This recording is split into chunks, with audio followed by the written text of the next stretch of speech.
الرجیم اما بعد فاعوذ باللہ من الشیطان الرجیم بسم اللہ الرحمن الرحیم والذی جاء بالصدق وصدق صدق اللہ مولانا العظیم قال اللہ تبارک و تعالی فی شان حبیبہ مخبرا و آمرا ان اللہ و ملائکتہ یصلون علی النبی یا ایہا الذین آمنوا صلوا علیہ وسلموا تسلیما اللہم صلی علی سیدنا مولانا محمد وعلی آل سیدنا مولانا محمد وبارک وسلم وصلی علیہ الصلاۃ والسلام علیک یا سیدی یا رسول اللہ الصلاۃ والسلام علیک یا سیدی یا حبیب اللہ الصلاۃ والسلام علیک یا سیدی یا نور اللہ وعلی آلک و اصحابک یا رحمت للعالمین۔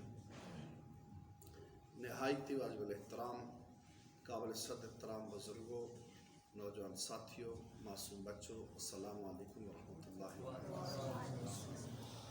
کل چونکہ جنازہ تھا تو اس لیے درس میں تھوڑا سا بیان کیا تھا، کل کا درس بھی رہتا ہے اور آج کا بھی انشاءاللہ بیان کروں گا، اس لیے محفل ذرا طویل ہوگی۔ میں نے کل آپ کی خدمت میں عرض کیا تھا کہ جب نبی کریم صلی اللہ علیہ وسلم کو اللہ تعالیٰ نے حکم فرمایا کہ آپ اب اعلانیہ تبلیغ کیجیے، تو اعلان نبوت کے 3 سال کے بعد حضور علیہ السلام نے اعلانیہ نبوت شروع کی۔ اب جب اعلانیہ تبلیغ شروع کی تو پورا مکہ دشمن ہو گیا، رشتہ دار دشمن ہو گئے، غیر رشتہ دار دشمن ہو گئے، ہر بندہ دشمن ہو گیا۔ اور ابتدا کے اندر انہوں نے نبی کریم صلی اللہ علیہ وسلم کو ستانے کے لیے، تاکہ حضور علیہ السلام کو تکلیف دیں، ستائیں اور حضور علیہ السلام اس مشن سے باز آ جائیں۔ چنانچہ انہوں نے ستانے کے لیے مختلف حربیں استعمال کی۔ ان میں سے ایک یہ تھا کہ ایک دفعہ نبی کریم صلی اللہ علیہ وسلم حرم کعبہ میں نماز پڑھ رہے ہیں، ابو جہل اپنے ساتھیوں کے ساتھ بیٹھا ہوا ہے، اس نے ایک بڑا پتھر اٹھایا اور اس نے کہا کہ حضور علیہ السلام جب سجدے میں جائیں گے تو میں آپ پر مار دوں۔ وہ اپنے ساتھیوں کو کہہ کر پتھر اٹھا کر آیا، جب حضور علیہ السلام کے قریب پہنچا تو انہی پاؤں سے پیچھے اڑتا ہوا اپنے ساتھیوں کے پاس چلا گیا۔ میں نے کہا بھائی کیا ہوا، بڑے جوش سے گئے تھے اور اسی منہ واپس آ گئے، مارا کیوں نہیں ہے؟ اس نے کہا جب میں ان کے قریب پہنچا تو میں نے دیکھا ایک بہت بڑا اونٹ ہے اور اس نے منہ کھولا ہوا ہے اور بڑے بڑے اس کے دانت ہیں، اگر میں ایک قدم بھی آگے جاتا تو مجھے ہڑپ کر لیتا، اس لیے میں خوف کے مارے پیچھے آیا۔ اس طرح ان دشمن سے اللہ نے اپنے نبی کی حفاظت کی۔ پھر ایک دفعہ وہ اسی طریقے کے ساتھ وہاں بیٹھا ہوا تھا تو نبی کریم علیہ السلام نماز پڑھ رہے تھے، اس نے اپنے ساتھیوں سے کہا کہ میں جا کر جب اس سجدے میں جائیں گے تو ان کی گردن پہ اپنا پاؤں رکھوں گا۔ اس بدنیتی کے ساتھ وہاں سے چلا اور جب سرکار کے قریب پہنچا تو گھبرا کر پیچھے لوٹ آیا۔ ساتھیوں نے پوچھا کیا ہوا، باقی سرداران قریش نے، اس نے کہا حضور علیہ السلام اور میرے درمیان ایک خندق تھی اور وہ آگ سے بھری ہوئی تھی، میں اگر آگے قدم رکھتا تو اس خندق کے اندر گر جاتا اور مجھے آگ جلا لیتی، اس لیے میں پیچھے بھاگ گیا۔ اس طرح اللہ تعالیٰ حفاظت بھی فرماتا رہا اور وہ جو سازش کرتے رہے اللہ تعالیٰ ان کی سازش کو ناکام بھی کرتا رہا۔ مثلا اسی طرح ایک دفعہ مشرکین کی مجلس لگی ہوئی ہے حرم کعبہ کے اندر، باہر سے ایک بندہ آیا مکہ معظمہ میں، اس نے کچھ سامان فروخت کیا ابو جہل کو۔ اس بدبخت نے اس کا مال تو لے لیا لیکن پیسے نہیں دیے۔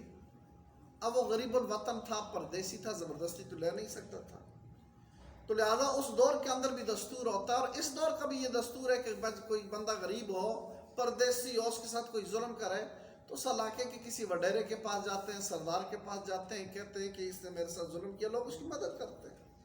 لہٰذا وہ حرم کعبہ کے اندر آیا تو یہ سرداران قریش ابو جہل کے علاوہ باقی سارے بیٹھے ہوئے تھے، ان کو جا کر اس نے کہا کہ اس طرح فلاں شخص نے میرا مال لے لیا، مجھے پیسے نہیں دیے، آپ میری مدد کرو، سے مجھے پیسے لے کر دیں، میں پردیسی ہوں، غریب ہوں، وطن ہوں، مسافر ہوں۔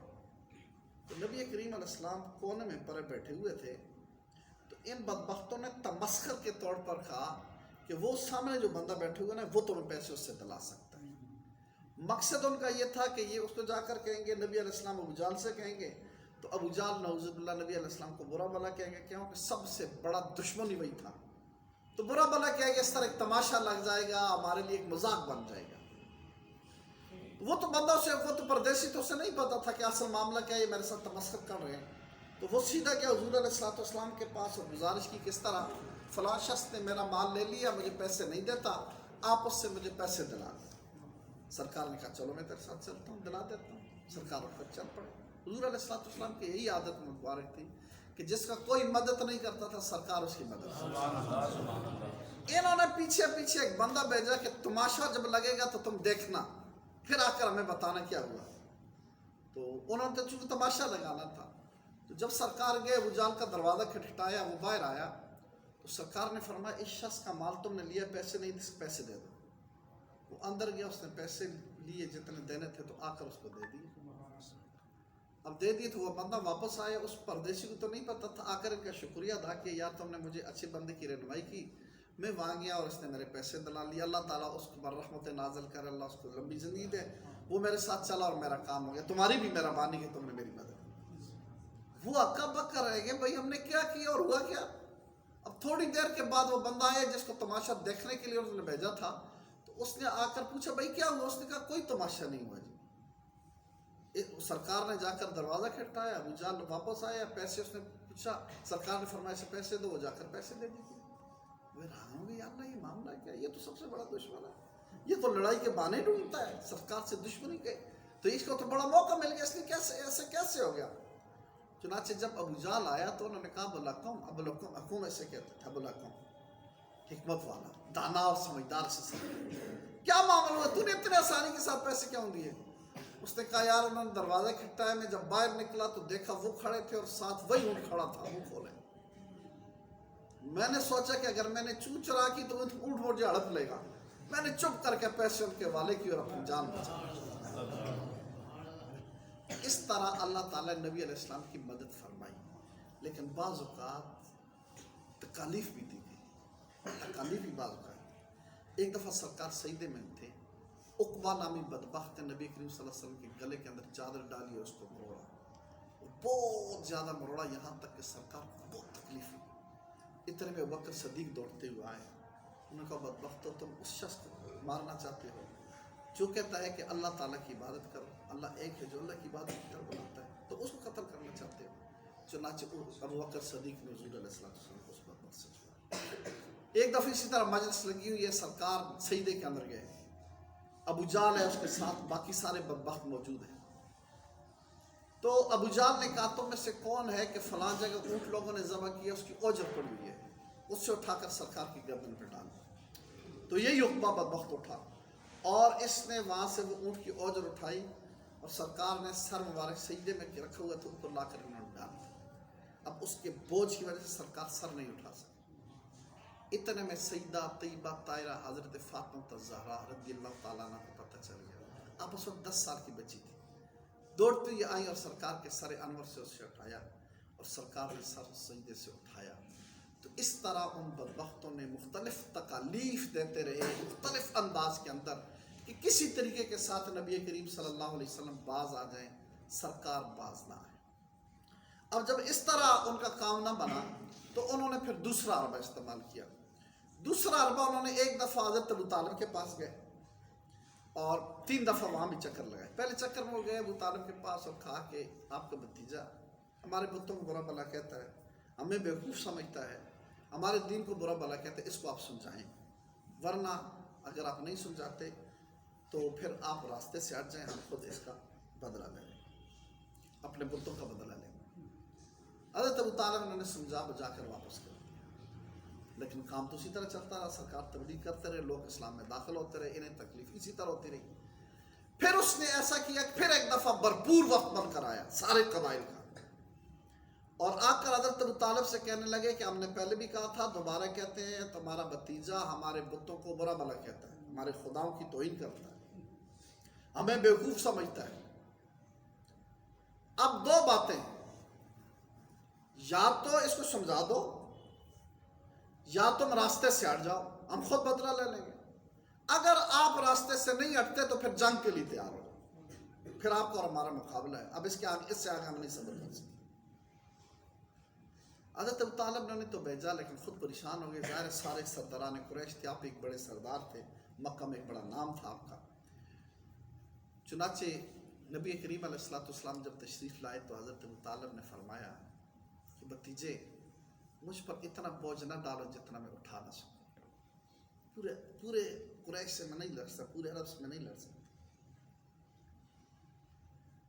تو نبی کریم علیہ السلام نے فرمایا چاچا اگر یہ لوگ میرے ایک ہاتھ پہ سورج رکھ لیں اور دوسرے ہاتھ پہ چاند رکھ لیں اور مجھے یہ کہیں کہ اس مشن سے باز آ جاؤ تو میں اپنا مشن چھوڑنے والا نہیں، یہاں تک کہ اس راستے میں میری جان چلی جائے پھر بھی میں نہیں چھوڑوں گا۔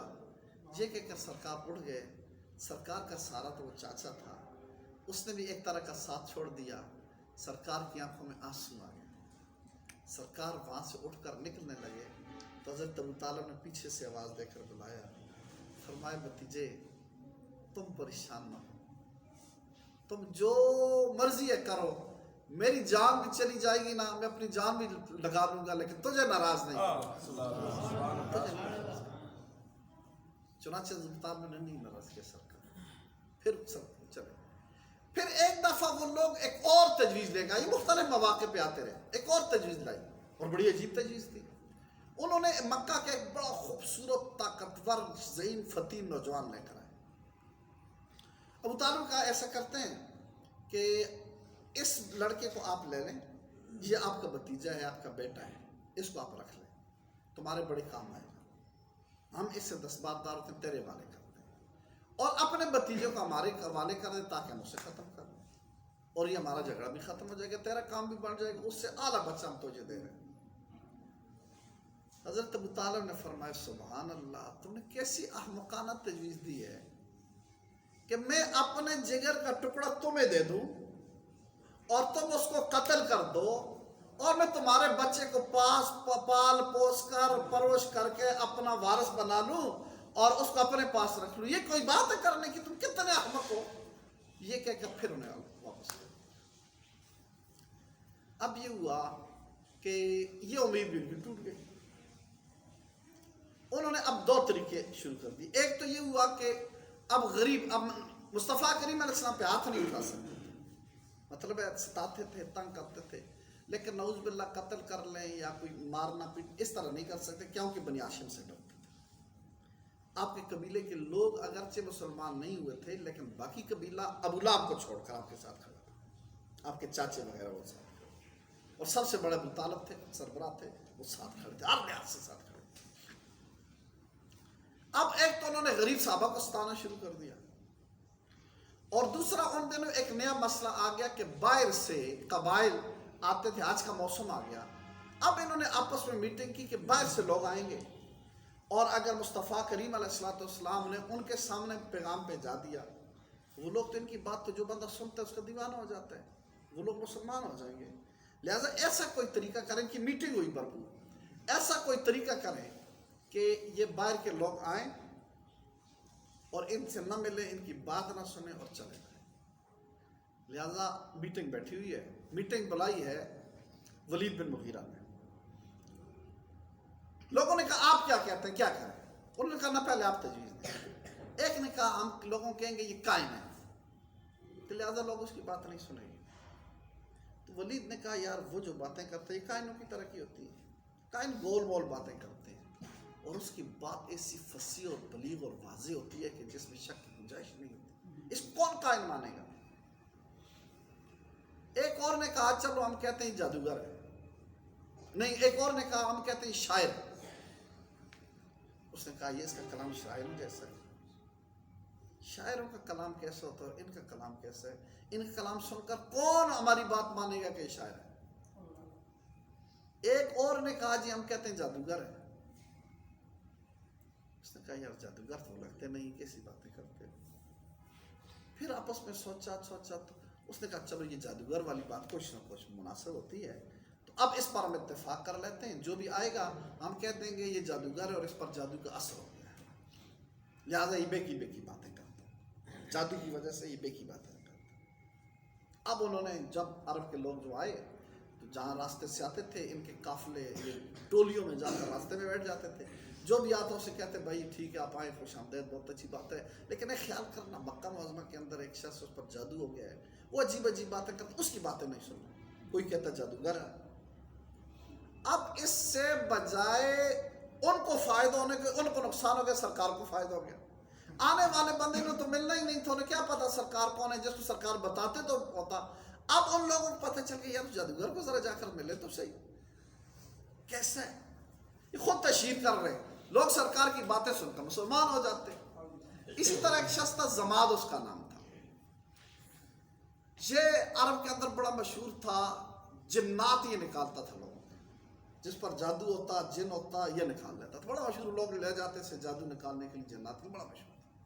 اب جب انہوں نے کہا کہ یہ اس پر جادو ہو گیا اور جادوگر ہے، تو وہ مکہ معظمہ کے اندر آیا تو اس نے کہا یار اس پر اگر جادو ہو گیا تو ہے تو مکہ کا سردار کا بیٹا ہے نا، بنی ہاشم کا فرد ہے، اگر اس کے میں جن نکالوں تو میرا تو بلے بلے ہو جائے گا، لوگ کہہ دیں گے اس نے تو فلاں شخص کے بھی جن نکالے ہیں۔ تو لہٰذا حضور علیہ السلام کو ڈھونڈنے لگا، سرکار مل گئے، تو جب سرکار کے سامنے آئے تو کہنے لگے محمد مجھے پتہ چلا ہے تمہارے اوپر جادو، تمہارے اوپر جن ہے، اور اگر آپ اجازت دیں تو میں تمہارا جن نہ نکال دوں۔ سرکار نے فرمایا تو میرے جن نکالنے کے لیے آیا؟ اس نے کہا میں نکال دوں گا جن، میں جن نکالنے بڑا ماہر ہوں۔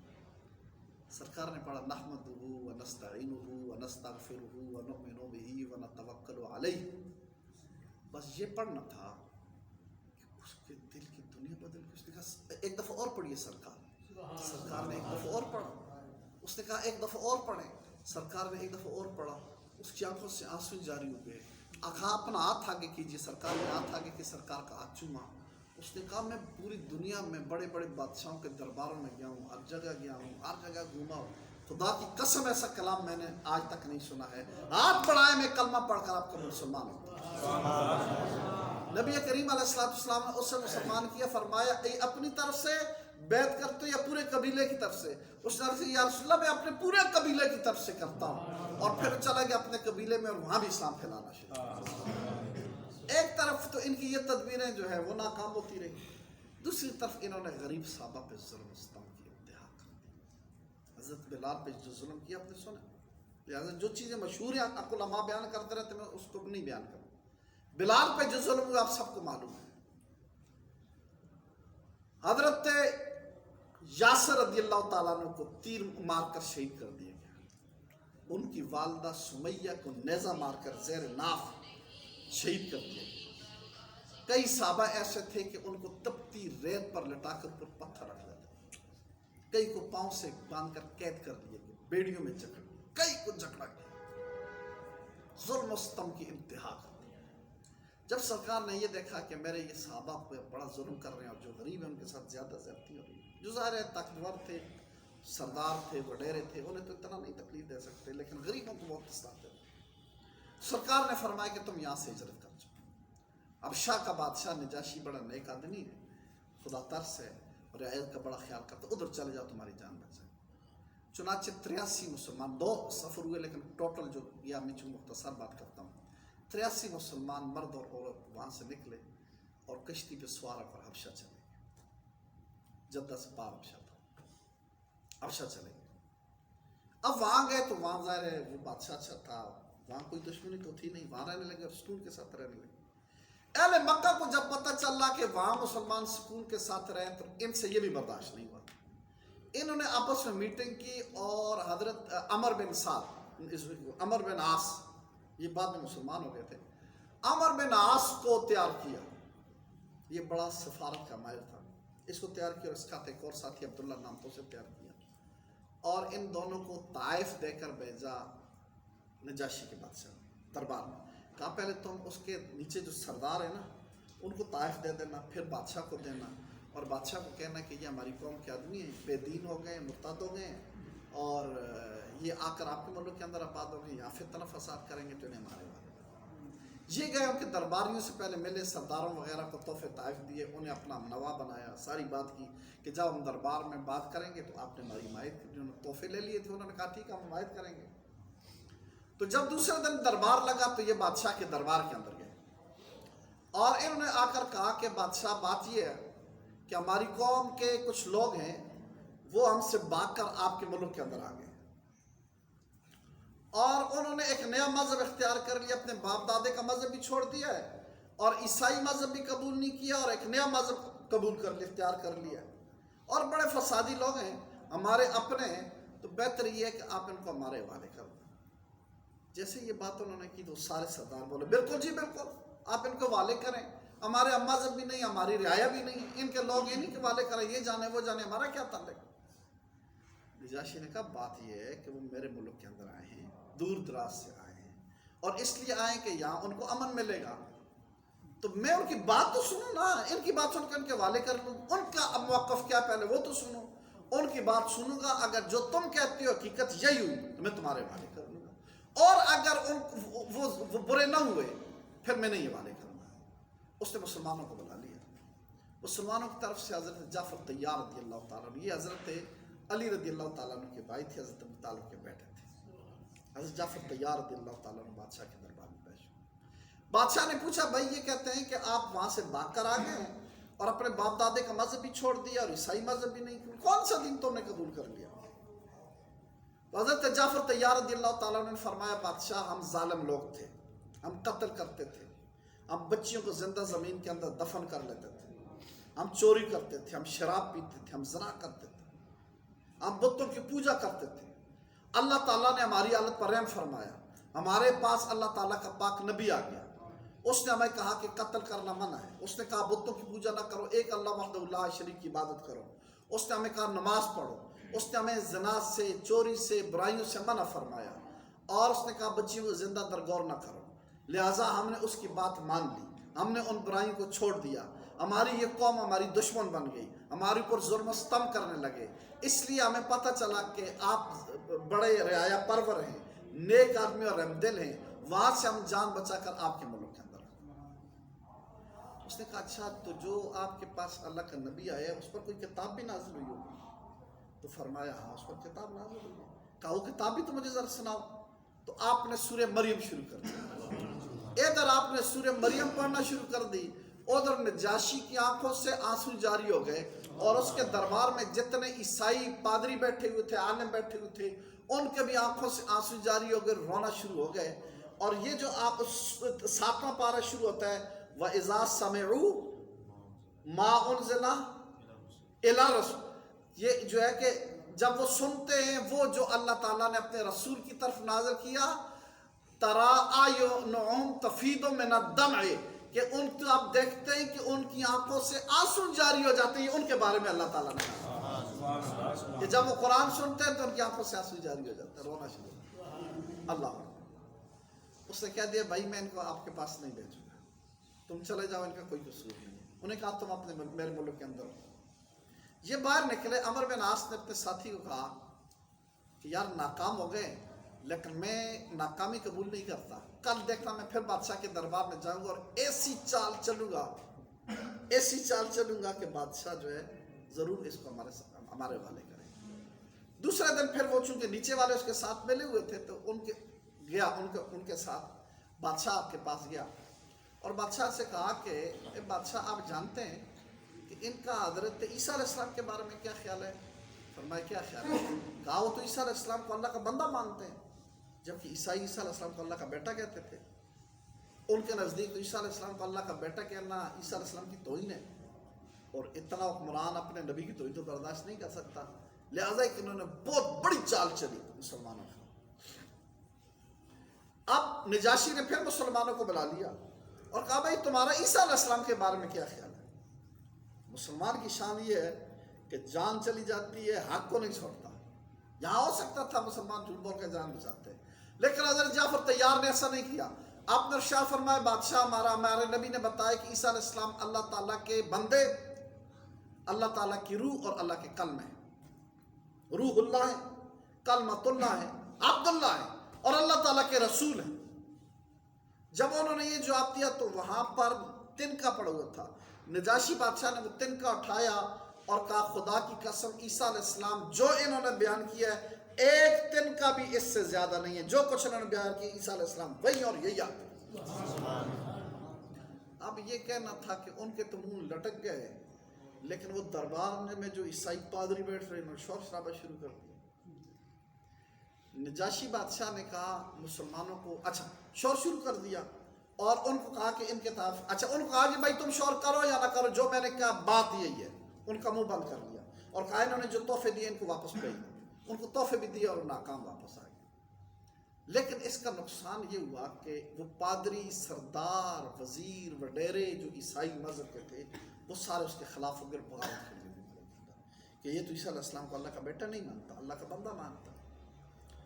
اب جب بغاوت ہو گئی تو پھر وہ نجاشی بادشاہ نے حضرت جعفر طیار کو بلایا اور فرمایا کہ میں تمہیں کشتیاں دیتا ہوں، اگر یہ بغاوت کامیاب ہو گئی، میرے ملک پر ان لوگوں کا قبضہ آ جائے گی، یہ تمہیں قتل کر دیں گے، تم فوراً جب یہ ناکام ہو گئے، یہ کامیاب ہو گئے، تو ان کشتیوں پہ سوار ہو کر تم فوراً اس ملک سے نکل جانا، کہیں اور چلے جانا، اور اگر میں کامیاب ہو گیا تو پھر تمہیں کوئی پریشانی نہیں ہے، پھر تمہارے لیے کوئی مسئلہ نہیں ہے، تم یہاں سکول کے ساتھ رہو، تمہیں آزادی ہے۔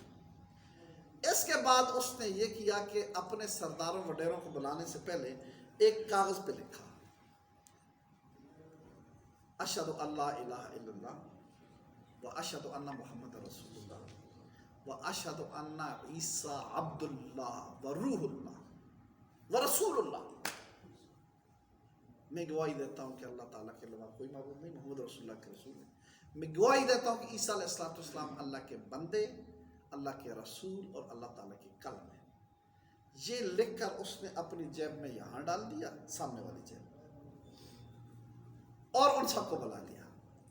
ان کا بھائی تم ناراض کہو، پریشانی تمہیں کیا ہے؟ ان کا بادشاہ ہمیں پریشانی یہ ہے کہ تم عیسیٰ علیہ السلام کو اللہ کا بیٹا نہیں مانتے ہو، تم تو آپ نے فرمایا تم کیا کہتے ہو؟ تو انہوں نے کہا انہیں اللہ کا بیٹا کہتے ہیں۔ تو آپ نے یہاں جو جہاں وہ رکھا ہوا تھا نا، آپ نے کہا میں بھی یہی کہتا ہوں نا، میں بھی یہ کہتا ہوں، یہ کہا تو نے کہا، پھر بادشاہ سلامت بات ختم ہو گئی، پھر تو ہمارا اچھا۔ ادھر تو یہ معاملات چل رہے ہیں، ادھر جو ہے مشرکین نے غریب مسلمانوں پہ بھی ظلم کر لیے، سرکار کو بھی ستانے کی کوشش کی، حضرت ابو طالب کے پاس بھی گئی، یہ اربا نہیں کامیاب ہوا۔ پھر حضور علیہ السلام سے ڈائریکٹ مذاکرات کرنے کی، اور نبی کریم علیہ السلام سے کہنے لگے، ایک پورا وفد آیا، اور وفد نہیں آیا، امیہ آیا، باقی صاحب نے میٹنگ کرنے کے بعد امیہ کو کہا تم جا کر بات کرو، تو امیہ ان کی طرف سے نمائندہ بن کے آیا، اور اس نے کہا کہ بات یہ ہے، سرکار سے کہا کہ یہ سارا کچھ اگر آپ اس لیے کرتے ہیں کہ آپ کو دولت چاہیے، تو ہم اتنی دولت اکٹھے کر کے آپ کے قدموں میں رکھ لیتے ہیں کہ کبھی ختم نہیں ہوتی۔ آپ اگر کسی عورت سے شادی کرنے چاہتے ہیں تو جس عورت کی طرف اشارہ کریں گے ہم آپ کی سے شادی کریں گے۔ آپ کو سرداری چاہیے تو ہم سارے آپ کو اپنا بادشاہ مان لیتے ہیں، لیکن اس کام کو چھوڑ دیں۔ جب انہوں نے یہ باتیں کر کے مکمل کر لی تو سرکار نے فرمایا امیہ تمہاری بات پوری ہو گئی ہے؟ اس نے پوری ہو گئی ہے۔ سرکار نے قرآن پڑھنا شروع کر دیا۔ جب سرکار نے قرآن پڑھا تو امیہ ایسے بیٹھے ہوا تھا، جب قرآن شروع ہوا نا امیہ ایسے پیچھے ہو گیا، ایسے ہاتھ نیچے رکھ لیے تو ایسے ہو گیا، سنتا رہا۔ اس کے بعد جب سرکار نے ختم کیا تو امیہ کا وجود ٹوٹ گیا تھا، اٹھ کر کھڑا ہوا تو ڈھیلے پاؤں کے ساتھ واپس آیا، ساتھیوں نے دیکھا تو کہا امیہ شکست کھایا۔ جب وہاں پہنچا تو کہا امیہ کیا ہوا؟ کہا یار انہوں نے وہ کلام پڑھا ہے کہ آج تک میں نے ایسا کلام نہیں سنا۔ میں تمہیں ایک بات کرتا ہوں، مشورے کی بات ہے، میری یہ نصیحت سن لو، محمد کا پیچھا چھوڑ دو، ان کی دشمنی چھوڑ دو، میں تمہیں بتاتا ہوں اس کے ساتھ ہمیں لڑنے کا کوئی فائدہ نہیں ہے۔ اگر یہ اسلام پھیلائیں گے ہمارے علاقے سے باہر میں، ہم دشمنی چھوڑ دیتے ہیں، یہ باہر پھیلائیں گے، لوگ ان کے دشمن ہوں گے، لوگ انہیں مار دیں گے، ہماری جان چھوٹ جائے گی نا، ہمیں کیا ضرورت ہے لڑنے کی۔ اور اگر لوگوں نے ان کی مان لی اور یہ غالب آ گئے تو یہ بہت بڑے آدمی بن جائیں گے، بڑے بادشاہ بن جائیں گے، تو کون ہے؟ ہمارے ہی ہے نا، کسی کے بھتیجے، کسی کے بھائی، ہمارا خاندان ہے نا، ہمارے اپنے، تو ان کی عزت ہوگی تو ساتھ ہماری عزت بھی ہوگی نا، تو تمہاری عزت بن جائے گی۔ تو اس لیے میرا یہ مشورہ ہے۔ انہوں نے کہا یار لوگوں پہ جس طرح جادو چلتا تجھ پہ بھی جادو چل گیا ہے، تو بے کی باتیں کرتا ہے، ایسا نہیں ہو سکتا۔ ان بدبختوں نے دشمنی پھر بھی نہیں چھوڑی۔ اس دوران 2 واقعات ہوگے بڑے ہیں۔ ایک واقعہ یہ ہوا کہ نبی کریم صلی اللہ علیہ وآلہ وسلم کے چچا حضرت حمزہ رضی اللہ تعالیٰ عنہ بڑے پاگل تھے، یہ سرکار کے رضائی بھائی بھی تھے، میں نے جیسے بتایا تھا دودھ والے بحث کے اندر کہ حضرت صہیبہ کا دودھ انہوں نے بھی پیا تھا اور سرکار نے بھی پیا تھا۔ بڑے بادر تھے، سارا دن شکار کھیلتے تھے، نہ ڈرتے. حضرت ابو طالب تو چونکہ سنجیدہ قسم کے آدمی تھے، لیکن یہ کسی کے ساتھ بات ہو جاتی تو پہلے مارتے تھے پھر بتاتے تھے میں نے کیا مارا ہے. ایسا نہیں کرتے تھے سب. ایک دفعہ یہ شکار سے واپس آئے تو راستے میں ایک عورت ملی. نے کہا تجھے شکار کی پڑی گی، شکار کھیلتا ہے، تجھے نہیں پتا تیرے بھتیجے کے ساتھ کیا ہو رہا ہے؟ اس نے کیا ہو رہا ہے؟ کہا ابو جہل نے ان کے برا بلا کہا، ان کی بڑی توہین کی ہے. اس نے کہا ابو جہل کی ایسی تیسی میرے بھتیجے کی توہین کرے. وہاں سے گھر نہیں گئے، سیدھا حرم کعبہ میں چلے گئے. ابو جہل اپنے سرداروں کے ساتھ بیٹھے ہوئے تھے. جیسے ہی پہنچے نہ آؤ دیکھا نہ تاؤ، ذرا اٹھائی اور ابو جہل کے سر میں پھاڑ دیا سر، اور خون و خون ہو گیا ابو جہل. ابو جہل نے کہا بھائی حمزہ ہوا کیا ہے؟ کہا تو نے میرے بھتیجے کی توہین کی ہے. اور کیا ہوا ہے؟ تجھے اتنی ضرورت کہ تو میرے بھتیجے کی توہین کرے؟ اس نے کہا تجھے پتہ نہیں ہے کہ وہ ہمارے خداؤں کو برا بلا کہتے ہیں. آپ نے فرمایا تمہارے خدا ہیں کس کام کے کہ انہیں برا بلا نہ کہے؟ اس نے کہا وہ میں بیوقوف سمجھتا ہے. کہا تم بیوقوف نہیں تو اور کیا ہو؟ بتوں کے سامنے تم سجدے کرتے ہو، تم سے بڑھ کر بیوقوف کیا ہوگا؟ میں گواہی دیتا ہوں کہ اللہ کے علاوہ کوئی معبود نہیں اور محمد رسول اللہ صلی اللہ علیہ وسلم. کلمہ پڑھ کر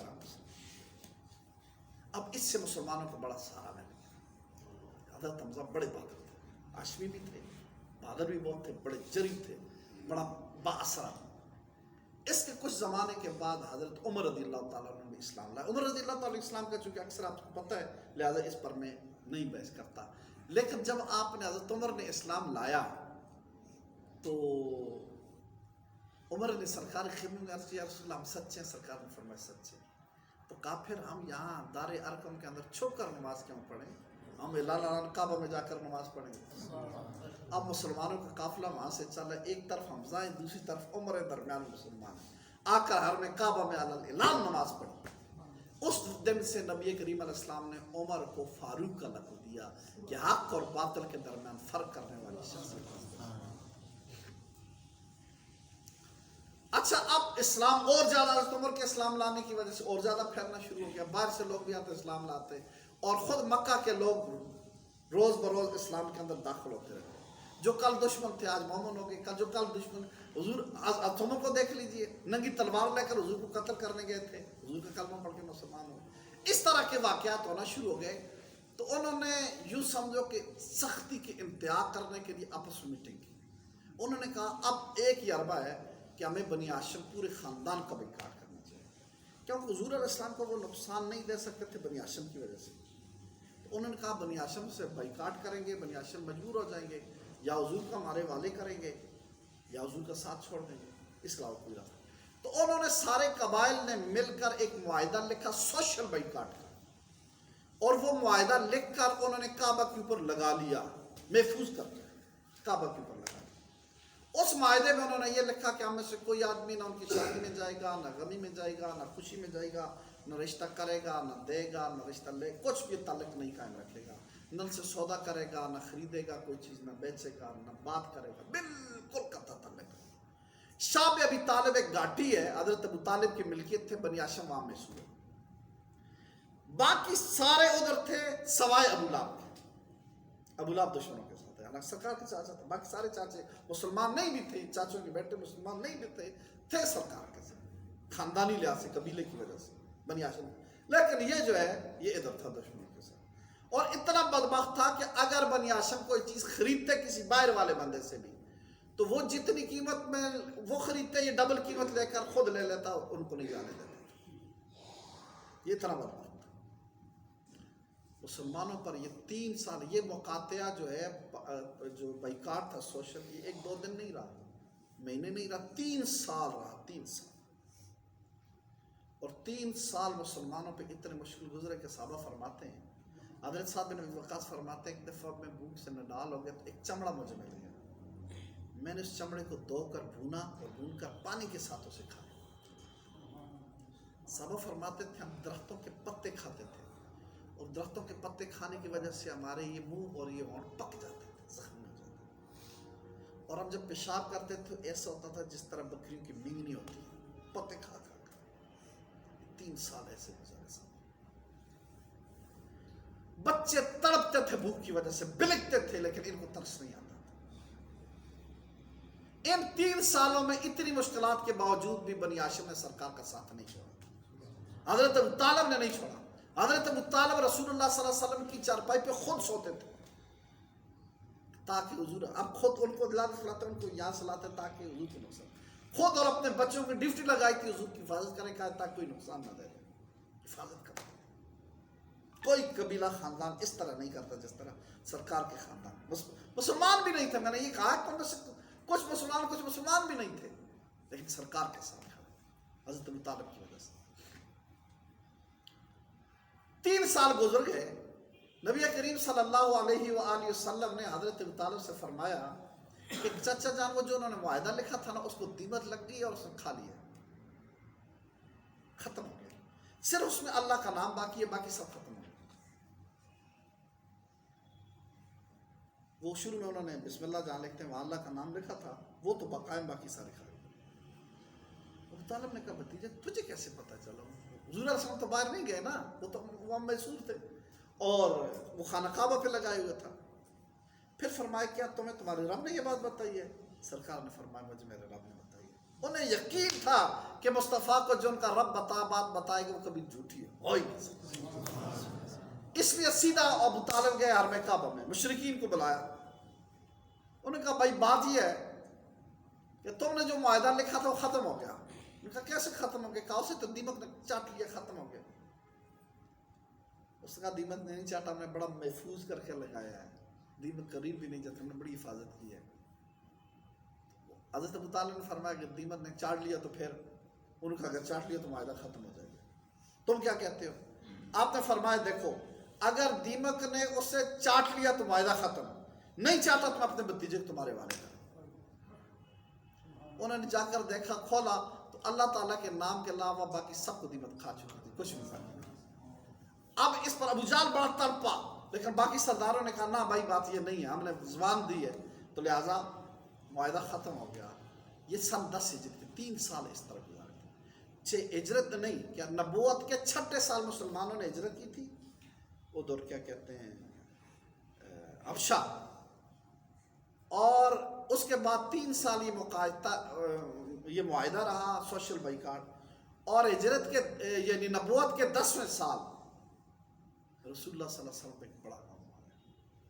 حضرت ابو طالب کا وصال ہو گیا، آپ فوت ہو گئے۔ دنیاوی لحاظ سے سرکار کے سب سے بڑے احسانات ہیں، ماں فوت ہو گئی، باپ فوت ہو گیا، دادا فوت ہو گیا، لیکن انہوں نے ماں باپ دادا سب کی جگہ آپ کا سارا بن گیا، ڈال تھے سرکار پر، کوئی مصیبت سرکار کی طرف نہیں آنے دیتے تھے، جتنی انہوں نے سرکار کی مدد کی ہے اتنی کسی نے نہیں، ڈال بن کر حضور علیہ السلام کے ساتھ۔ ان کے وصال کے بعد ایسا کہ ایک دفعہ سرکار جا رہے تھے، اب تو دشمنوں کو کھل مل گئی نا، اب تو جو رکاوٹ تھی ختم ہو گئی، اب تو جو چاہیں کر سکتے۔ ایک دفعہ سرکار جا رہے ہیں، بدبختوں نے مٹی ڈال دی سرکار کے ساتھ۔ آپ گھر تشریف لائے تو آپ کی ایک بچی نے آپ کا سر دھو رہی ہے، مٹی کو ہٹا رہی ہے، ریت کو، تو ساتھ رو بھی رہی ہے۔ سرکار نے فرمایا بیٹا نہ رو، تیرے باپ کا نگہبان اللہ کی ذات ہے، تیرے باپ کی حفاظت اللہ کرے گا، تو نہ رو۔ آج میرا چاچا ہوتا نا، ان کو اتنی ضرورت نہ ہوتی کہ میرے اوپر اس طرح کا چاچا تھا، یاد آتا تھا۔ ابھی چاچا فوت ہوئے تھوڑی مدت گزری تھی کہ حضرت خدیجہ الکبریٰ رضی اللہ تعالیٰ عنہ کا وصال ہو۔ یہ دوسرا بڑا سہارا تھا سرکار، بیوی تھی، بیوی بھی ایسی سہارا بن کر کے مالدار تھی، سارا مال مصطفیٰ پہ اور دین اسلام پہ نثار کر، سرکار کی سوائے حضرت ابراہیم کے ساری اولاد آپ سے پیدا ہوئی، اتنی عظیم ہستی، 25 سالہ رفاقت تھی، 25 سال تک میرے مصطفیٰ کے ساتھ رہی۔ جب نبی کریم علیہ السلام کی عمر 25 سال تھی تو اس وقت شادی ہوئی تھی، اور جب 50 سال کی ہوئی تو ان کا وصال ہوا۔ یہ دوسرا غم تھا، اس لیے اس سال کو عام الحزن کہتے ہیں کہ غم کا سال۔ اس کے بعد ایسا ہوا کہ اللہ تعالیٰ نے ایک طرف تو یہ دکھ دیا اور بہت بڑا دکھ تھا، امتحان ہے نا، یہ آزمائشیں، اور دوسری طرف اسی سال نبی کریم علیہ السلام کو اللہ تعالیٰ نے معراج کرا دیا۔ چونکہ معراج کا واقعہ آپ نے علماء سے سنا ہے، بہت طویل ہے، اس لیے اس کی بحث میں نہیں جاتا۔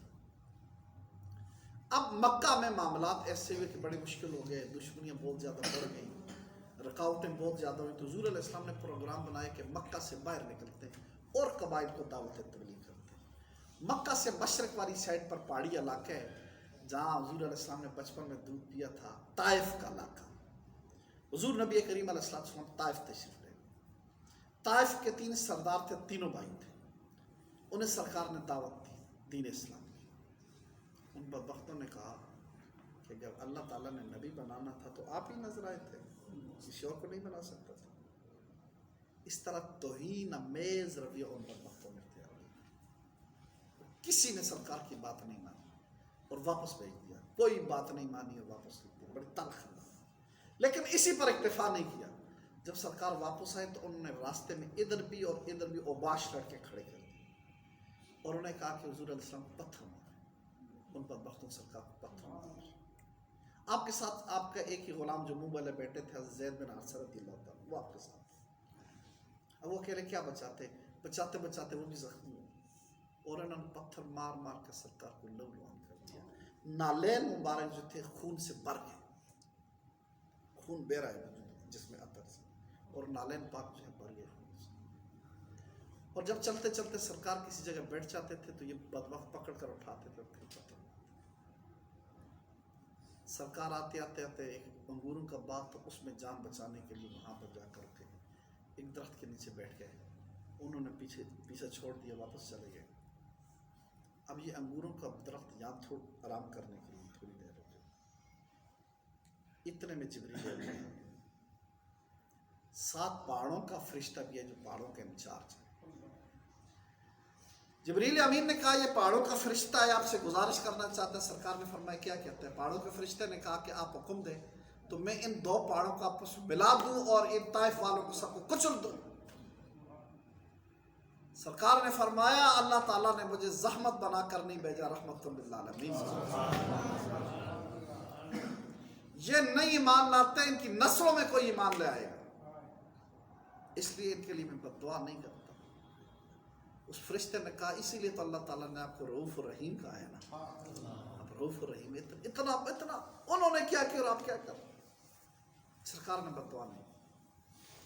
فرشتے چلے گئے، سرکار نے دیکھا تو سامنے جو ہے عتبہ اور شیبہ بیٹھے ہوئے، یہ دونوں سرکار کے بدترین دشمن ہیں۔ باغ ان کا ہے، بدترین دشمن ہے اور باغ ان کا ہے۔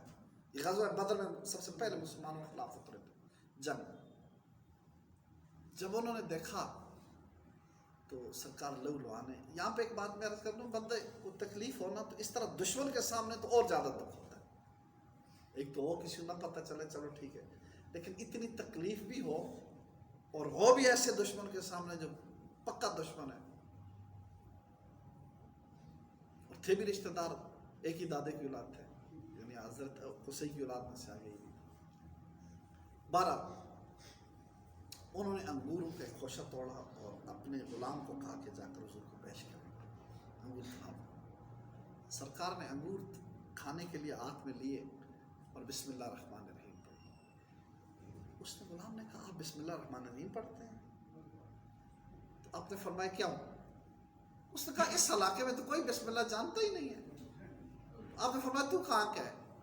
اس نے کہا میں عیسائی مذہب سے میرا تعلق ہے اور میں نینوا کا رہنے والا۔ آپ نے فرمایا یونس بن متی کے شہر کا؟ اور حیران ہو گیا۔ اس نے کہا آپ یونس کو کیسے جانتے ہیں؟ یہ تو یونس کے شہر والے لوگ بھی میں سے چند ایک لوگ آج جانتے، ورنہ یونس کو بھول گئے۔ یہ موصل جو ہے عراق کے اندر، موصل کے قریب علاقہ ہے نینوا، جہاں سیدنا یونس علیہ السلام تشریف لائے تھے اللہ کے نبی، اس علاقے کو نینوا کہتے ہیں۔ واقع کربلا میں بھی نینوا کا ذکر ملتا ہے۔ تو یونس بن متی کو آپ کیسے جان؟ سرکار نے فرمایا وہ بھی اللہ کا نبی اور میں بھی اللہ کا نبی، اس لیے ہم دونوں بھائی ہیں۔ اس نے آگے بڑھ کر سرکار کے ہاتھوں کا بوسہ لیا اور سرکار کا کلمہ پڑھ کے مسلمان۔ اب ظاہر غلام تھا ان بدبختوں کا، زیادہ پھر دیر نہیں، واپس پلٹ گیا اور واپس جا کر انہوں نے کہا کیا بات ہے، تم تو جا کر ان کے آگے بڑے جھک گئے تھے۔ تو اس نے کہا تمہیں پتہ نہیں ہے کہ یہ اللہ کے رسول ہیں، اللہ کے نبی ہیں، ان کی تو بڑی شان ہے۔ اس نے کہا اچھا سا تجھ پر بھی ان کا جادو چل گیا، اسے قریب نہ جانا ورنہ تجھ پر بھی جادو ہو جائے گا۔ اس طرح اس نے کلمہ پڑھ کے اپنا دین بچا لیا اور سرکار واپس جو ہے مکہ میں۔ اب جس طرح میں نے کہا مکہ میں بھی حالات بڑے مشکل ہو گئے تھے، باہر قبائل میں جاتے تھے، طائف والا حالات پھر بھی آپ کے سامنے وہ بھی بڑے مشکل تھے، تو نبی کریم علیہ السلام نے باہر سے جو قافلے آتے تھے حج کے موقع پر انہیں اپنی تبلیغ کا مرکز بنا لیا۔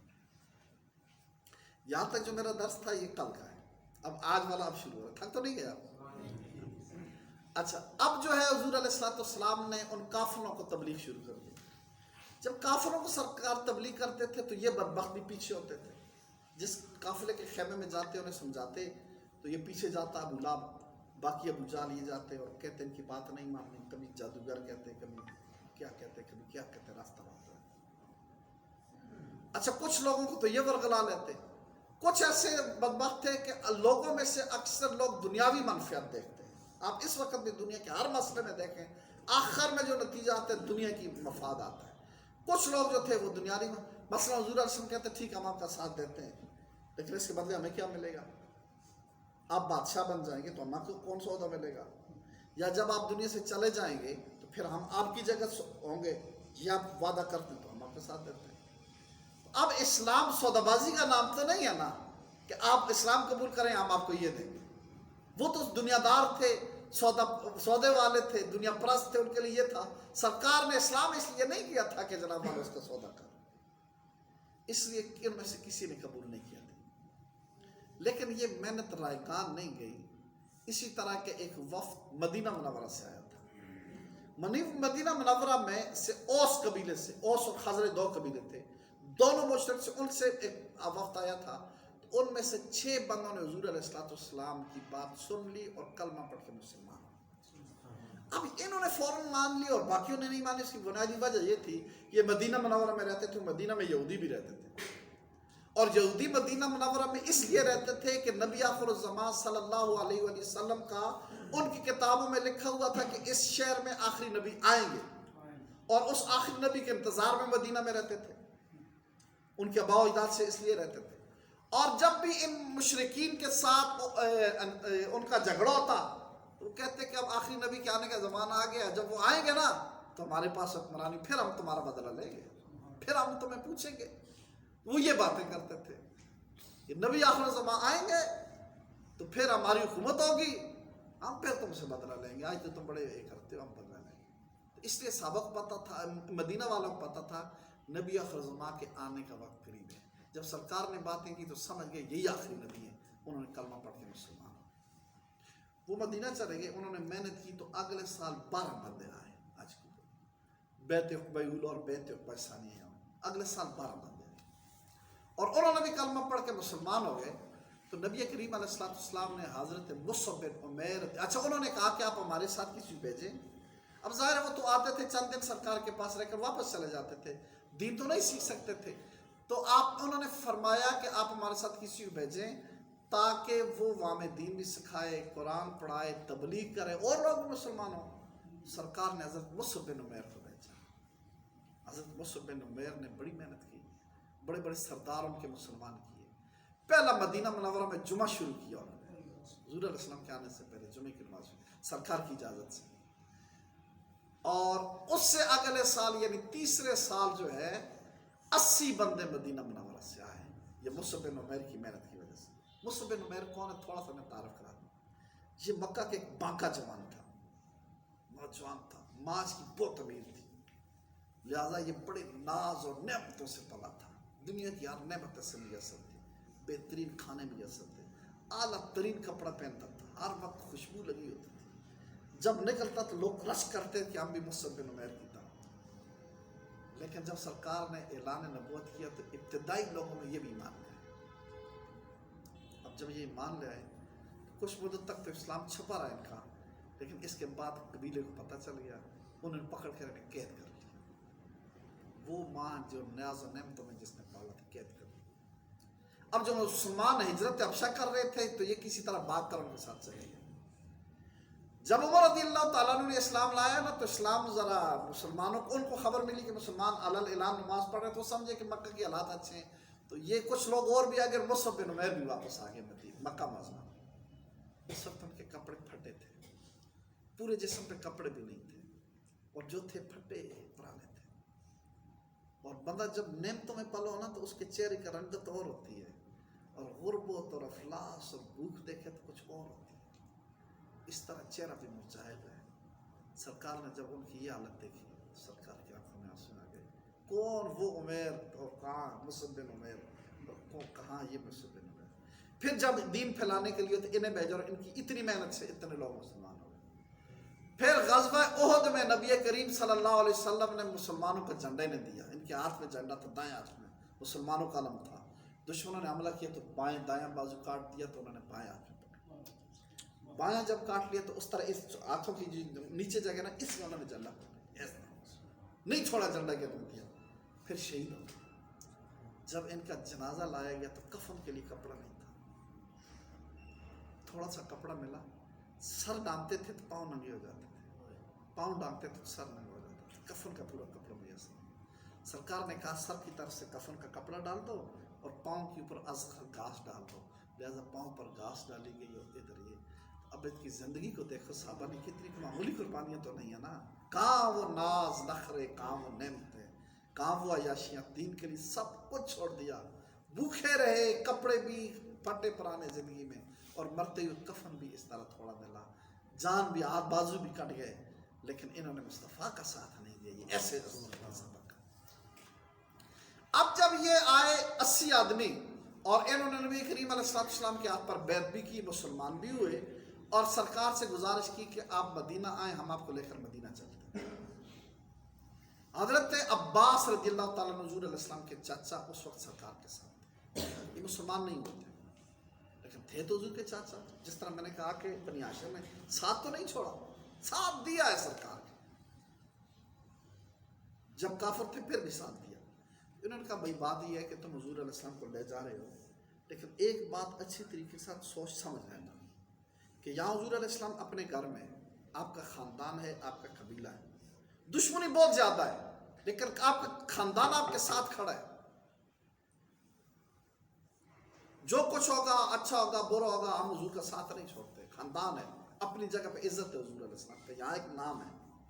اس سنوں تو سرکار مدینہ چلے جائیں اور تم حضور کا ساتھ چھوڑ دو، پھر بہت مشکل ہوگی۔ آج میرے ساتھ وعدہ کرو گے یا معاہدہ کرو گے، پھر میں حضور کو جانے دوں گا۔ انہوں نے کہا کہ جب تک ہماری جان میں جان ہے حضور کی حفاظت کریں گے، ہم کبھی سرکار کا ساتھ نہیں چھوڑیں۔ درمیان میں اور بھی بہت ساری انہوں نے عشق و محبت کی باتیں کی، جو وقت نہیں میں تفصیل میں جاؤں۔ پھر انہوں نے کہا ٹھیک ہے، اب معاہدہ ہو گیا، بات طے ہو گئی کہ حضور علیہ السلام نے مدینہ جانا۔ سرکار نے اپنے صحابہ کو بلایا اور فرمایا تم اکا دکا نکلتے جاؤ مدینہ۔ اب چھپ چھپا کر، کوئی رات کو، کوئی دن کو، کوئی اس راستے، کوئی اس طرح مدینہ نکل جاتے۔ کچھ جاتے تو پکڑے جاتے، انہیں بدبخت پکڑ کر قید کر لیتے، کچھ چھپ چھپا کر نکل جاتے۔ حضرت ابو سلمہ رضی اللہ تعالیٰ عنہ جانے لگے تو آپ تھے، آپ کی بیوی حضرت ام سلمہ رضی اللہ تعالیٰ عنہ تھیں، اور بیٹا تھا آپ کا سلمہ۔ تینوں جب جانے لگے تو ان کے قبیلے نے، ام سلمہ قبیلے نے روک لیا۔ ان کا تم جاتے ہو تو جاؤ، لیکن یہ بیوی تمہاری ہمارے قبیلے کی، ہمیں سے نہیں جانے دیں گے۔ انہیں زبردستی روک لیا آپ کی بیوی ام سلمہ رضی اللہ تعالیٰ۔ حضرت ابو سلمہ چلے گئے، بیوی اور بچہ رو گئے۔ بعد میں آپ کے خاندان کے لوگ گئے ان کے پاس، انہوں نے کہا جی اور تمہاری ہے، بچہ ہمارا ہے، ہمیں دے دو۔ انہوں نے زبردستی بچہ لے کر چلے گئے۔ اب ماں ایک قبیلے میں، معصوم بچہ دوسرے قبیلے میں، مصطفیٰ کریم مدینہ۔ اور یہ جو جا رہے ہیں مدینہ منورہ پہنچ کے، کوئی تو کہتی ہے کسی کو پکڑ کے باندھ لیتے ہیں، قید کر لیتے ہیں، جو نکل جاتے ہیں یہ بھی ایسے نہیں نکلتے کہ سارا کچھ لے کر نکلتے ہیں۔ ان کی دولت یہاں ہے، گھر یہاں، کاروبار یہاں، بیوی یہاں، بچے یہاں، بہن بھائی یہاں، یہ کیا لے نکل رہے ہیں؟ وہ یہاں ہے، سب کچھ چھوڑ دیا۔ یہ کوئی قربانی، ہم تو دین کو باتیں کرتے ہیں، ہم تصور نہیں کر سکتے اس قربانی کا جو صحابہ دینے تھے۔ بعض اوقات پیچھے سے جاتے تھے اور پکڑ کر لاتے تھے۔ حضرت عمر رضی اللہ تعالیٰ عنہ کے دو ساتھی تھے، ایک کا نام شام تھا اور ایک عیاش تھا۔ ان تینوں نے آپس میں مشورہ کیا تو ایک جگہ منتخب کی کہ اس جگہ آپ دونوں پہنچ جانا، وہاں تینوں اکٹھے وہاں سے نکلے۔ تو شام جب نکلنے لگے تو انہوں نے بدبختوں نے پکڑ لیا، عیاش نکل گئے، لیکن عمر رضی اللہ تعالیٰ چھپ کر نہیں نکلے۔ آپ نے تلوار نکالی، اپنی سواری پہ سوار ہوئے، اہل مکہ میں اعلان کیا، اہل مکہ میں کہ اہل مکہ سن لو، جس نے اپنی بیوی کو بیوہ کرنا ہے، اپنے بچوں کو یتیم کرنا ہے، تو میرے مقابلے میں آ جائے، میرا راستہ روک لے۔ تو جس نے ایسا نہیں کرنا تو میرا راستہ نہ روکے، میں مدینہ جا رہا ہوں۔ کسی میں جرت نہیں ہے کہ عمر کو روک سکے۔ آپ اعلان نکلے۔ مقصودہ جو مقام تھا وہاں جب پہنچے تو وہاں عیاش موجود تھے، شام جو رک گئے تھے، سمجھ گئے کہ انہیں پکڑ لیا گیا ہے۔ یہ دونوں مدینہ منورہ پہنچ گئے۔ مدینہ منورہ جب پہنچے تو یہ جو تھے عیاش جو تھے، یہ ابو جال کے تایزاد تھے، اور ابو جال کی اور ان کی ماں ایک تھی۔ ممکن ہے ایک کا باپ فوت ہو گیا ہو تو بھائی نے دوسرے کی بیوی کے ساتھ شادی کر لی ہو۔ بہرحال یہ کیا تھے، یعنی ماں ان کی ایک تھی، اور آپس میں رشتے میں چاچا تائی کے بیٹے تھے۔ اس نے جا کر ایک اور بھائی کو بھی ساتھ لیا ابو جال نے، اور جا کر ان سے کہا کہ بات یہ ہے کہ تمہاری ماں تمہاری جدائی میں رو رہی ہے اور تڑپ رہی ہے اور بے قرار ہو گئی ہے، اور اس نے قسم اٹھائی ہے کہ جب تک اس کو میں نہ دیکھ لوں، میں نہ سر میں تیل ڈالوں گی نہ سائے میں جاؤں گی۔ اسے دکھ ہو گیا، ماں ماں ہوتی ہے۔ تو اس نے کہا کہ ٹھیک ہے میں جاتا ہوں۔ عمر رضی اللہ تعالیٰ نے فرمایا نہ جانا، یہ سازشیں سازش کر رہے ہیں، کوئی اتنا بڑا مسئلہ نہیں ہے، تمہاری ماں کے سر میں جب جوئیں پڑیں گی نا تو خود تیل لگائی، اور جب مکہ کی چلاتی ہوئی دھوپ انہیں تنگ کرے گی تو خود سائے میں آ جائے گی، تم آرام سے بیٹھو۔ اس نے کہا نا میں جاتا ہوں، تو ماں کو دیکھ کر بس میں واپس آ جاتا ہوں۔ جب انہوں نے نہیں مانی تو آپ نے فرمایا پھر ایسا کرو کہ میری اونٹ لے جاؤ، یہ ایسا اونٹ ہے کہ یہ تمہیں پکڑنے نہیں دے گا، جب جس مقام پہ تم سمجھنا کہ یہ آپ تمہارے خلاف کوئی سازش کر رہے ہیں، بس اونٹ کو تم نے چابک مارنی اور پھر دیکھنا اونٹ آپ لے کر کیسے بھاگ جائے گا، پھر یہ نہیں پکڑ سکے، میری اونٹ سواری میری لے جاؤ۔ اونٹ ان کے لے آئے۔ چلتے چلتے چلتے مکہ کے جب قریب پہنچے تو ابو جال نے کہا کہ بھائی یار یہ ہے کہ میری اونٹ جو ہے نا وہ لاغر ہو کے چل نہیں سکتا، تو تم اپنا اونٹ بٹھا دو تاکہ میں بھی اس پر سوار ہو جاؤں۔ انہوں نے سادے تھے، اونٹ بٹھایا، جیسے اونٹ بٹھائے تو حملہ کر لیا، دونوں نے مل کر پکڑ کر ان کو رسی میں باندھ دیا اور گرفتار کر کے مکہ میں لا کر باندھ دیا۔ اس طرح تکالیف جو ہے صحابہ کرام نے برداشت کی اور ہجرت فرمائی۔ یہ چند ایک دو میں نے ویسے مثالیں آپ کے ساتھ، اس طرح کی کئی کہانیاں ہیں سارے کے ساتھ ایسی۔ بہرحال ایکا دوکا کر کے کوئی چھپ کر نکلا، کوئی کیسے نکلا، سارے صحابہ چلے گئے، ابوبکر صدیق رہ گئے، مولا علی رہ گئے، اور مصطفیٰ کریم رہ گئے۔ ابوبکر صدیقہ معاشر صدیقہ رضی اللہ تعالیٰ عنہ فرماتی ہیں کہ ابوبکر صدیق نے نبی کریم صلی اللہ علیہ وسلم سے پوچھا یا رسول اللہ آپ اجازت دیں تو میں بھی چلا جاؤں؟ فرمایا نہ، تم نہ جاؤ، شاید تمہارے ساتھ کوئی اور جائے۔ انہیں عرض کیا یا رسول اللہ کیا آپ میرے ساتھ جائیں گے؟ سرکار نے فرمایا تم اور میں اکٹھے جائیں گے۔ عائشہ فرماتی ہیں سرکار ابوبکر صدیق اتنے خوش ہوئے کہ خوشی سے رونا شروع ہو گیا، اور میں نے اپنے باپ کو اس طرح خوشی میں روتے کبھی نہیں دیکھا جس طرح میں نے اس دن میں دیکھا۔ اس کے بعد ابوبکر صدیق نے 2 اونٹنیاں خریدی، 800 درہم، انہیں خوب کھلایا پلایا، تازہ موٹا تازہ کیا تاکہ سفر کے لیے تیار ہو۔ ایک دن دوپہر کا وقت ہے، مصطفیٰ کریم علیہ السلام ابوبکر کے گھر کی طرف آ رہے ہیں، ابوبکر صدیق رضی اللہ عنہ۔ عائشہ صدیقہ فرماتی اس وقت حضور نہیں آیا کرتے تھے، حضور شام کو آتے تھے یا صبح آتے تھے، لیکن دوپہر کو کبھی نہیں آئے۔ تو حضرت ابوبکر سمجھ گئے کوئی اہم واقعہ تھا۔ جب سرکار آ گئے تو فرمایا ابوبکر صدیق کو نبی کریم علیہ السلام نے کہ مجھے جانے کی اجازت مل گئی اللہ تعالیٰ کی طرف سے، تیاری کرو جانے کے لیے۔ ان کا یا رسول اللہ یہ 2 میں نے اونٹنیاں رکھی ہیں، ان میں سے ایک آپ کی ایک میری، ہم اس پہ سفر کریں گے۔ سرکار نے فرمایا ٹھیک ہے ایک میری ہے لیکن میں مفت میں نہیں لوں گا، پیسے دوں گا۔ یا رسول اللہ میرا مال آپ کا ہے۔ سرکار نے فرمایا نہیں، کتنے کے لیے؟ 8 کے لیے۔ فرمایا 400 میں دوں گا، 400 میں یہ میری ہے، آپ نے خود پوچھا۔ اچھا صحابہ یہاں پہ علماء کرام نے لکھا ہے کہ آپ نے قیمت کیوں مقرر کی؟ اور ابوبکر صدیق تو سب کچھ نشاور کرتے تھے، اس موقع پہ پیسے لے لیے۔ اس وجہ سے اس کی وجہ یہ فرماتے ہیں کہ ہجرت بہت بڑی نیکی کا کام ہوتا ہے۔ تو انسان اپنے مال، اپنی جان، اپنی اولاد، ہر چیز کے ذریعے ہجرت کرتا ہے نا، تو نبی علیہ السلام نے فرمایا کہ میں جان کے ذریعے ہجرت کرتا ہوں، مال کے ذریعے بھی ہو جائے۔ اس لیے ابوبکر صدیق پیچھے ہٹ گئے کیونکہ وہ نبی علیہ السلام کے مزاج کو سمجھتے تھے، تو اس لیے انہوں نے کہا کہ چلو سرکار کا مال لگ جائے گا تو سرکار کی ہجرت میں مال کی وجہ سے ہو جائے۔ اس دوران ادھر یہ تیاریاں ہو رہی ہیں. ادھر اہل مکہ نے میٹنگ کی دارالندوہ کے اندر. میں نے بتایا تھا دارالندوہ انہوں نے بنایا تھا جہاں وہ آپس میں میٹنگ کیا کرتے تھے. حسین نے بنایا تھا مکہ کے معاملات کے وہاں پر میٹنگ ہوتی ان کے بڑے نے وہاں میٹنگ ہوتے ہیں. دارالندوہ میں بڑے ان کے بزرگ اور سمجھدار سردار بیٹھتے تھے. 40 سال وہاں شرط تھی, 40 سال سے چھوٹی عمر کا کوئی بندہ وہاں نہیں جا سکتا. ابو جہل کو صرف ممبرشپ دی تھی 40 سال سے کم ہونے کے باوجود, اس لیے کہ اس کو وہ بڑا سمجھدار اور سمجھتے تھے, اس لیے اس کو اجازت دی. ان کی میٹنگ شروع ہوئی. شیطان نے دیکھا یار موقع بڑا اہم ہے, تو انسانی شکل میں وہ بھی آدم کا میٹنگ ہے. کہا بابا جی تو کون ہے, تو کدھر سے آ گیا؟ اس نے کہا انا شیخ النجد, میں نجد کا وڈیرا ہوں.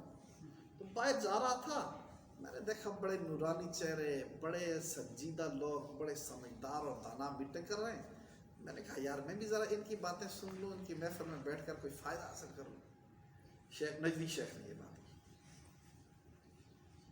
تو اور میں کسی نے کہا یار یہ تو باہر کا آدمی ہے نا, نجد کا ہے, کہاں ہماری میٹنگ کے راز فاش کرے گا. کوئی بات نہیں, بیٹھے رہنے دو, تھوڑی دیر بیٹھ کر چلا جائے گا. ان کی میٹنگ شروع ہو گئی. جب میٹنگ شروع ہوئی تو انہوں نے کہا جی کیا کرنا چاہیے. ایک نے رائے دی کہ ایسا کرتے ہیں کہ نبی کریم علیہ الصلوۃ والسلام کو قید کر لیتے ہیں. اب انہیں یہ ڈر تھا کہ مسلمان چلے گئے, حضور علیہ السلام بھی چلے گئے, تو ظاہر ہے وہاں مسلمان اور حضور علیہ السلام مل کے ایک پورا گروپ بنا لیں گے, اور لوگ بھی مان لے آئیں گے, تو ہمارے خلاف ایک بڑا طاقتور گروپ بن جائے گا. پھر حضور کو روکنا ہمارے لیے ممکن نہیں ہوگا. تو لہٰذا مشورہ دی کہ حضور کو یہی قید کر لیا جائے. نجدی شیخ نے کہا غلط کہتے ہو, تو اگر تم نے حضور علیہ السلام کو باندھ لیا تو ان کے غلام تمہیں چھوڑیں گے, وہ مدینہ منورہ سے آ کر تمہارے ساتھ جنگ کریں گے اور ان کو چھڑا کر لیں گے. یہ کوئی عقل کی بات نہیں. ایک دوسرے نے کہا ایسا کرتے ہیں کہ حضور علیہ السلام کو ہم ملک بدر کر لیتے ہیں, اپنے شہر سے نکال. اس نے کہا, نجدی شیخ نے کہا تم غلط کہتے ہو, اس لیے کہ اگر حضور علیہ السلام باہر چلیں گے قبیلوں کے اندر تو وہاں دعوت و تبلیغ کریں گے, لوگوں کو مسلمان کر لیں گے. بات تو ان کی شہد سے زیادہ میٹھی ہوتی ہے, لوگوں میں اثر کر جائے گی, لوگ مسلمان ہوں گے, پھر وہ بڑا قافلہ لے کر تمہارے پاس آئیں گے, پھر تم کیا کرو گے؟ اس نے انہوں نے کہا پھر کیا کریں؟ ابو جہل نے ایک تجویز دی کہ ایسا کرتے ہیں کہ ہر قبیلے میں سے ایک ایک فرد لے لیتے ہیں, سارے مل کر حضور علیہ السلام پہ حملہ کرتے, حضور علیہ السلام کو نعوذ باللہ شہید کر لیتے. اب بنی ہاشم مقابلے میں آئیں گے, یہ سامنے ہوگا, لیکن بنی ہاشم کس کس قبیلے سے لڑیں گے؟ سارے قبیلے ہم ایک ہوں گے, لہٰذا بنی ہاشم سب سے تو نہیں لڑ سکتے. لہٰذا آخر بالآخر فیصلہ دیت پر ہوگا, جتنی وہ دیت دیں گے ہم سارے مل کر دے دیں گے, اتنے سارے قبیلے ہماری بڑی طاقت ہے. نجدی شیخ نے کہا یہ بات ٹھیک ہے, یہ سمجھداری والی بات ہے. اس پر اتفاق ہوا, شیخ نجدی نے مورد تصدیق سبت کر. میٹنگ ختم ہو گئی, تیاری کر لی. رات کا وقت ہے, حضور علیہ السلام اپنے گھر کے اندر ہیں, مولا علی بھی گھر کے اندر ہیں. انہوں نے 100 آدمیوں نے گھر کا محاصرہ کر لیا, تلواریں نکال کر. سرکار باہر نکلے, ہم حملہ کرنا. رات ہی کو اللہ تعالیٰ نے حکم دے دیا مصطفیٰ کریم کو ہجرت کرنے کا. سرکار نے مولا علی رضی اللہ تعالیٰ عنہ کو جگایا اور فرمایا تم میرے بستر پہ سو جاؤ, اور یہ فلاں فلاں فلاں فلاں اہل مکہ کی ایمانتیں, یہ سارے کافر ان کی ایمانتیں مصطفیٰ کے پاس ہیں. کافر تھے لیکن ایماندار مصطفیٰ ہی کو سمجھتے, ایمانتیں ان کے پاس ہیں, یہ ان کو واپس کر لینا اور پھر تم بھی مدینہ منورہ آ جانا. اور انہیں بستر پر سلا کر, یہاں آپ اس تصور کریں حضور کے کردار کا. اس موقع پہ جب وہی دشمن نے گھر کا گھیرا ہوا اور قتل کرنے کے پروگرام بنایا ہوا ہے, ان کو ایمانتوں کے پھر بھی سرکار کو ان کی ایمانتوں کا غم ہے کہ ان کی ایمانتوں نے مل جائیں. دنیا کا کوئی انسان اس وقت امانت نہیں دیتا, قبضہ کرتا ہے. مولا علی رضی اللہ تعالیٰ نے سے کسی پوچھا کہ اس رات تم حضور کے بستر پہ سوئے تھے, نیند نہیں آئی ہوگی. کہا کیوں؟ کہا اس لیے کہ حضور کے بستر پہ سونا موت ہے, کیونکہ وہ آئیں گے اندر داخل ہوں گے تو بستر پہ دیکھ کر قتل نہیں کرنا. کہا خدا کی قسم جتنی مزے کی نیند اس رات آئی تھی کبھی زندگی میں آئی تھی. کہا وہ کیسے؟ کہا مجھے کبھی یقین نہیں ہوا رات کو سوتے ہوئے کہ صبح زندہ ہوں گا یا نہیں ہوں گا، لیکن اس رات مجھے پکا یقین تھا کہ صبح میں زندہ رہوں گا، اس لیے کہ مصطفیٰ نے فرمایا تھا کہ امانتیں لوگوں کو دے کر آنا، اس کا مطلب ہے میں نے امانتیں ضرور دینی تھی، میں نے زندہ رہنا۔ سرکار نے جو یہ فرمایا تھا، ایسے کیسے ہو سکتا؟ صحابہ کیسے کی دیتے؟ حضور علیہ السلام باہر نکلے، دیکھا کہ سارے کھڑے ہیں، آپ نے مٹی لی، مٹی اٹھا کر جناب والا یوں پھینکی، سب کی آنکھیں بند ہو گئی اور سرکار درمیان سے نکل کر آ گئی۔ سیدھا آدھی رات ابوبکر صدیق کے گھر، ابوبکر صدیق نے ایک کھوجی بندہ بلایا تھا جو مکہ کے راستے بھی جانتا تھا، ادھر ادھر کے راستے بھی جانتا تھا، کھوج بھی جانتا تھا وہ کافر، لیکن ابوبکر صدیق کے اعتمادی آدمی تھا، بعد میں مسلمان ہو گیا تھا، بعد میں تو ان میں سے زیادہ تر مسلمان ہی ہو گئے تھے۔ تو اس کھوجی آدمی کو پیسے دیے کہ اتنی اجرت پر تم نے ہمارے ساتھ رہنا ہے، وہ دونوں اونٹنیوں سے دی، اور اونٹنیاں دینے کے بعد کہا کہ آپ نے 3 دن کے بعد غار ثور تک پہنچا لینی ہے ہمارے ساتھ۔ نبی علیہ السلام پہنچ گئے، اما عائشہ فرماتی ہیں میں نے اور اسماء آپ کی بڑی بہن تھی، اسماء بنت ابی بکر، بڑی عظیم ہستی تھی، سبحان اللہ، اسماء بنت ابی بکر 10 سال بڑی تھی اما عائشہ صدیقہ سے۔ ان دونوں نے کھانا تیار کیا، بکری کا گوشت تیار کیا، بھون کر تیار کیا، اسے ڈالا، پھر ایک مشکیزے کے اندر پانی ڈالا۔ عرب کی عورتیں لمبے کپڑے پہنتی تھیں، جبہ یا نیچے ٹخنوں تک، اور اتنا بڑا لمبا جبہ جو ہے وہ کام کرتے ہوئے الجھتا ہے، تو وہ اس درمیان کے اندر کمر بند باندھتی تھی، کپڑے کے ساتھ باندھ لیتی تھی کمر بند تاکہ وہ الجھے نہ، تو اس کمر بند کو نطاق کہتے ہیں۔ تو جب انہوں نے کپڑا یہ تیار کیا نا کھانا، تو اب وہ رسی نہ ملے کہ اس کو باندھے کس سے، سیدہ اسماء رضی اللہ تعالیٰ عنہ نے کیا کیا کہ وہی کمر بند اپنا کھولا، اس کو درمیان میں سے چیرا، اور آدھے سے ایک کا منہ باندھ لیا، آدھے سے دوسرے کا منہ باندھ لیا، جلدی جلدی تھی تو کپڑا نہیں مل رہا تھا، تو وہی پھاڑ پھوڑ کر انہوں نے باندھ دیا۔ نبی کریم علیہ السلام نے ان کا نام رکھا ذو النطاقین، دونوں طاقوں والے۔ اب یہ یہاں سے چل پڑے سرکار بھی اور ابوبکر صدیق، عشق و محبت کی بڑی بڑی داستانیں ہوں، لیکن ابوبکر جیسا عاشق دنیا نے نہیں پیدا کیا۔ آگے آگے سرکار جا رہے ہیں، پیچھے پیچھے ابوبکر صدیق، اب چلتے چلتے کبھی سرکار کے آگے ہو جاتے ہیں، رات ہے، پہاڑ، آپ میں سے جو گئے غار ثور، کتنا اونچا پہاڑ ہے، مکہ سے دور ہے کافی، پہاڑ پر چل رہے ہیں، کبھی آگے چلتے ہیں، کبھی تھوڑی دیر ہوتی ہے پیچھے ہو جاتے ہیں، کچھ آگے چلتے ہیں پھر دائیں ہو کر چلنا شروع ہو جاتے ہیں، کچھ آگے چلتے ہیں تو بائیں ہو کر چلنا۔ سرکار نے فرمایا بکر یہ کیا کرتے ہو، کبھی ادھر کبھی ادھر، آگے پیچھے دائیں بائیں کیا کرتے ہو؟ کہ سرکار جاتا ہوں تو خیال آتا ہے کہیں آگے سے دشمن حملہ کوئی نہ کر لے، آگے میں کسی گات نہ لگائی ہوئی ہو، تو میں آگے ہو جاتا ہوں کہ اگر کوئی حملہ کرے تو مجھ پر واپ بچ جائے۔ پھر خیال آتا ہے کہ پیچھے سے کوئی نہ حملہ کر لے تو میں فوراً پیچھے ہو جاتا ہوں۔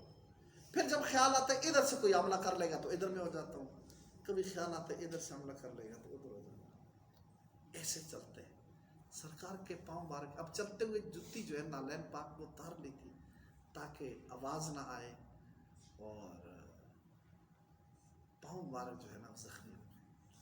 ابوبکر صدیق نے سرکار کو کاموں پہ اٹھا لیا، اس پہاڑ پر چڑھنا شروع ہو، چڑھتے چڑھتے چڑھتے صبح سویرے سویرے بھی روشنی نہیں پھیلی، غار ثور پہنچ گئے۔ ابوبکر صدیق نے سرکار کو کہا باہر بیٹھے، سرکار باہر بیٹھے، اندر گئے، غار کو سارے کو صاف کیا، صاف کرنے کے بعد اس میں دیکھا کہ سانپوں کے سوراخ تھے، ان اپنی چادر اتاری اور اس سے وہ سارے سوراخ بند کیے، بند کرنے کے بعد ایک سوراخ رہ گیا، سرکار سے کہا آپ اندر تشریف لائیے۔ اندر آئے حضور علیہ السلام، انہوں نے اس ایک سوراخ پر اپنا پاؤں رکھا، ایڑی، سرکار سے فرمایا آپ تھک گئے ہیں، میری گود میں سر رکھ کر آپ سو جائیں۔ سرکار نے سر رکھ کر سو گئے۔ مجھے بتائیے سرکار کو ابوبکر نے کہا تھک گئے، کیا ابوبکر نہیں تھکے؟ انہوں نے سرکار کو کانوں پہ اٹھا کر لایا، لیکن اپنی تھکاوٹ کا خیال ہی نہیں، ایک ہی پرواہ ہے اور سرکار کی، اپنی اپنا وجود کا بھی کوئی خیال نہیں، اپنی زندگی اور موت کی کوئی پرواہ نہیں۔ سانپ کا بل ہے، پاؤں رکھ لیے اوپر، پتہ ہے سانپ آئے گا ڈسے گا، لیکن یہی خیال ہے کہ کہیں سرکار کو نقصان نہ دے۔ تھوڑی دیر گزری، سانپ آ گیا، اس نے ابوبکر کے پاؤں پہ ڈس لیا، جب ڈسا تو زہر جسم کے اندر پھیل گیا، درد شروع ہو گیا۔ اب سانپ ڈسا، میں تو کیڑا ڈس لیا تم سے نہیں برداشت ہوتا، ڈس لیا برداشت ہو رہا نہیں، زہر پھیل گیا، ہلے نہیں ہے کہ سرکار جاگ نہ جائے، لیکن در جب زیادہ ہوا تو آنکھوں سے آنسو جاری ہو گئے. ایک آنسو سرکار کے چہرے انور پہ گرا. سرکار نے آنکھ کھول دی. فرمایا بکر کیوں رو رہے ہو؟ عرض کیا رسول اللہ صاحب نے ڈس لیا. سرکار نے کہا پانچ بار سامنے کر سیر کیا. سرکار نے اپنا لاب دان لگایا، درد بھی ختم ہو گیا، زار بھی ختم ہو گیا. اللہ تعالیٰ نے اپنے نبی کے حفاظت کے لیے جو بندوبست کیا وہ یہ کہ اس غار کے منہ کے اوپر ایک درخت اگ گیا، پودا سا، جہاں سے اندر داخل ہوا پودا ہو گیا. ایک کبوتر آیا، اس نے وہاں گھونسلہ بنا کر 2 انڈے دے دیے اور اوپر بیٹھ گیا. اور ایک مکڑا آیا اور اس نے جال بن لیا. یہ صبح صبح یہ سارے کام ہو. اچھا ان کبوتروں پہ بھی دیکھے شان کیا ہے.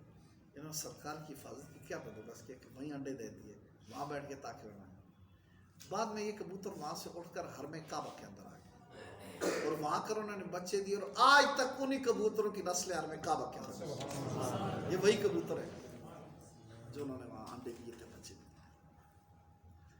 ادھر مشرکین جب صبح اٹھے بستر پہ جا کر دیکھا تو مولا علی لیٹے ہوئے پریشان ہو گیا. کیا ہوا؟ سارا ان کا پلان فیل ہو گیا. انہوں نے جلدی جلدی یہ کیا کہ لوگ پھیلا دیے، آگے پیچھے مدینہ کے راستوں پہ پھیلا دیے کہ ڈھونڈو کوئی مدینہ کی طرف جا رہا ہے، کوئی کس راستے پہ، کوئی کس راستے. کھوجی لگا لیے، ڈھونڈنا شروع کرتے. کھوجی ڈھونڈ رہے ہیں، کھوج لگا رہے ہیں. لوگ راستوں میں لگے ہوئے، ادھر تو گئے نہیں سرکار نا، یہ تو حکمت عملی تھے، یارو گئے. ادھر ڈھونڈتے رہے، ڈھونڈتے رہے. اچھا ڈھونڈتے رہے. ایک کھوجی نے قدموں کے نشان ڈھونڈ لیے غار سور تک، 7 ابو جہل بھی، یہ سارے بھی.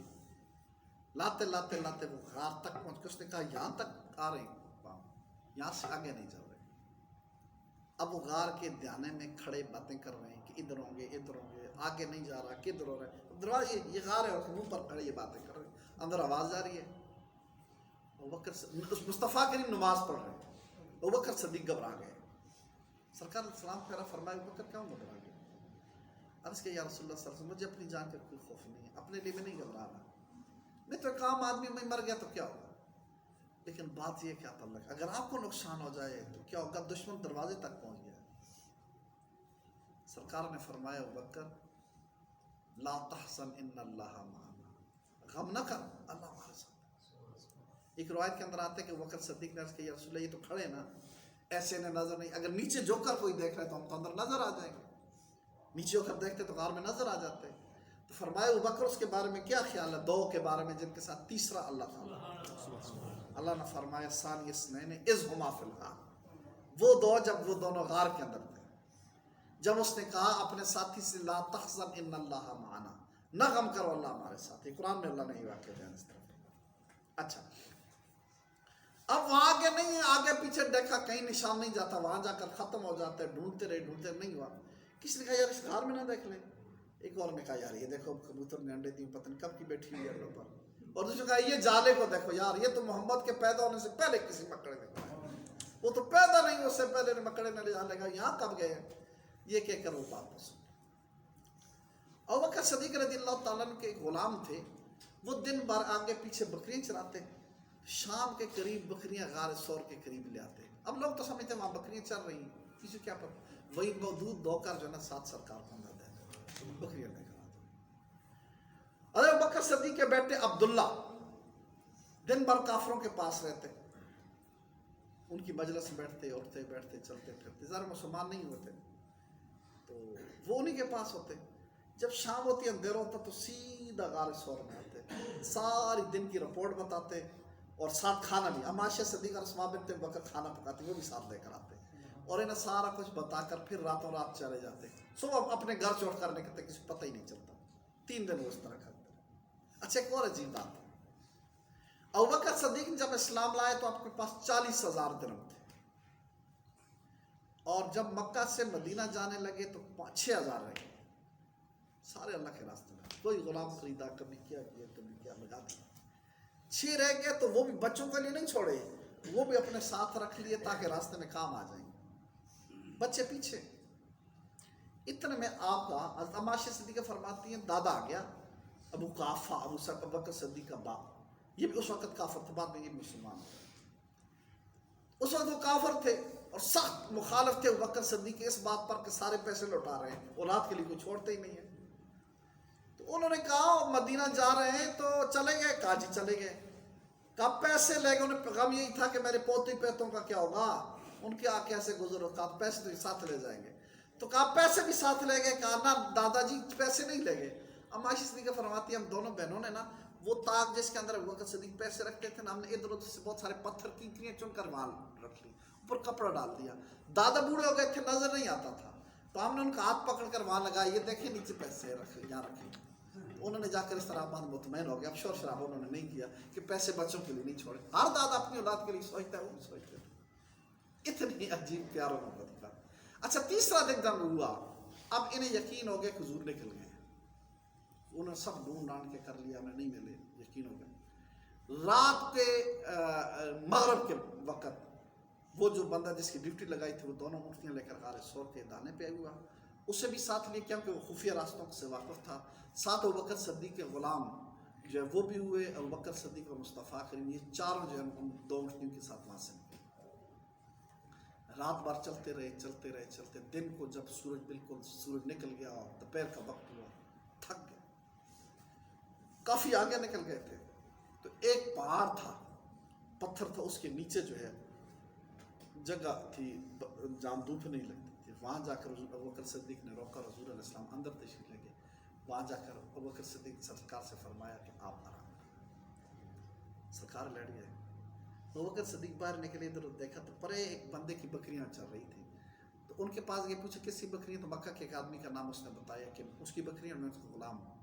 آپ نے فرمایا کہ میں بکری دودھ دو سکتا ہوں، اس نے کہا تو اجازت دے دی۔ تو آپ نے اس کے تھن کو صاف کیا ہاتھوں سے اور دودھ دیا ایک پیالے، اور اس کے بعد ان کے پاس پانی تھا، وہ پانی ٹھنڈا ان کے ہاتھ میں لایا اور پیالہ لے کر اندر گئے سرکار کو دینے کے لیے۔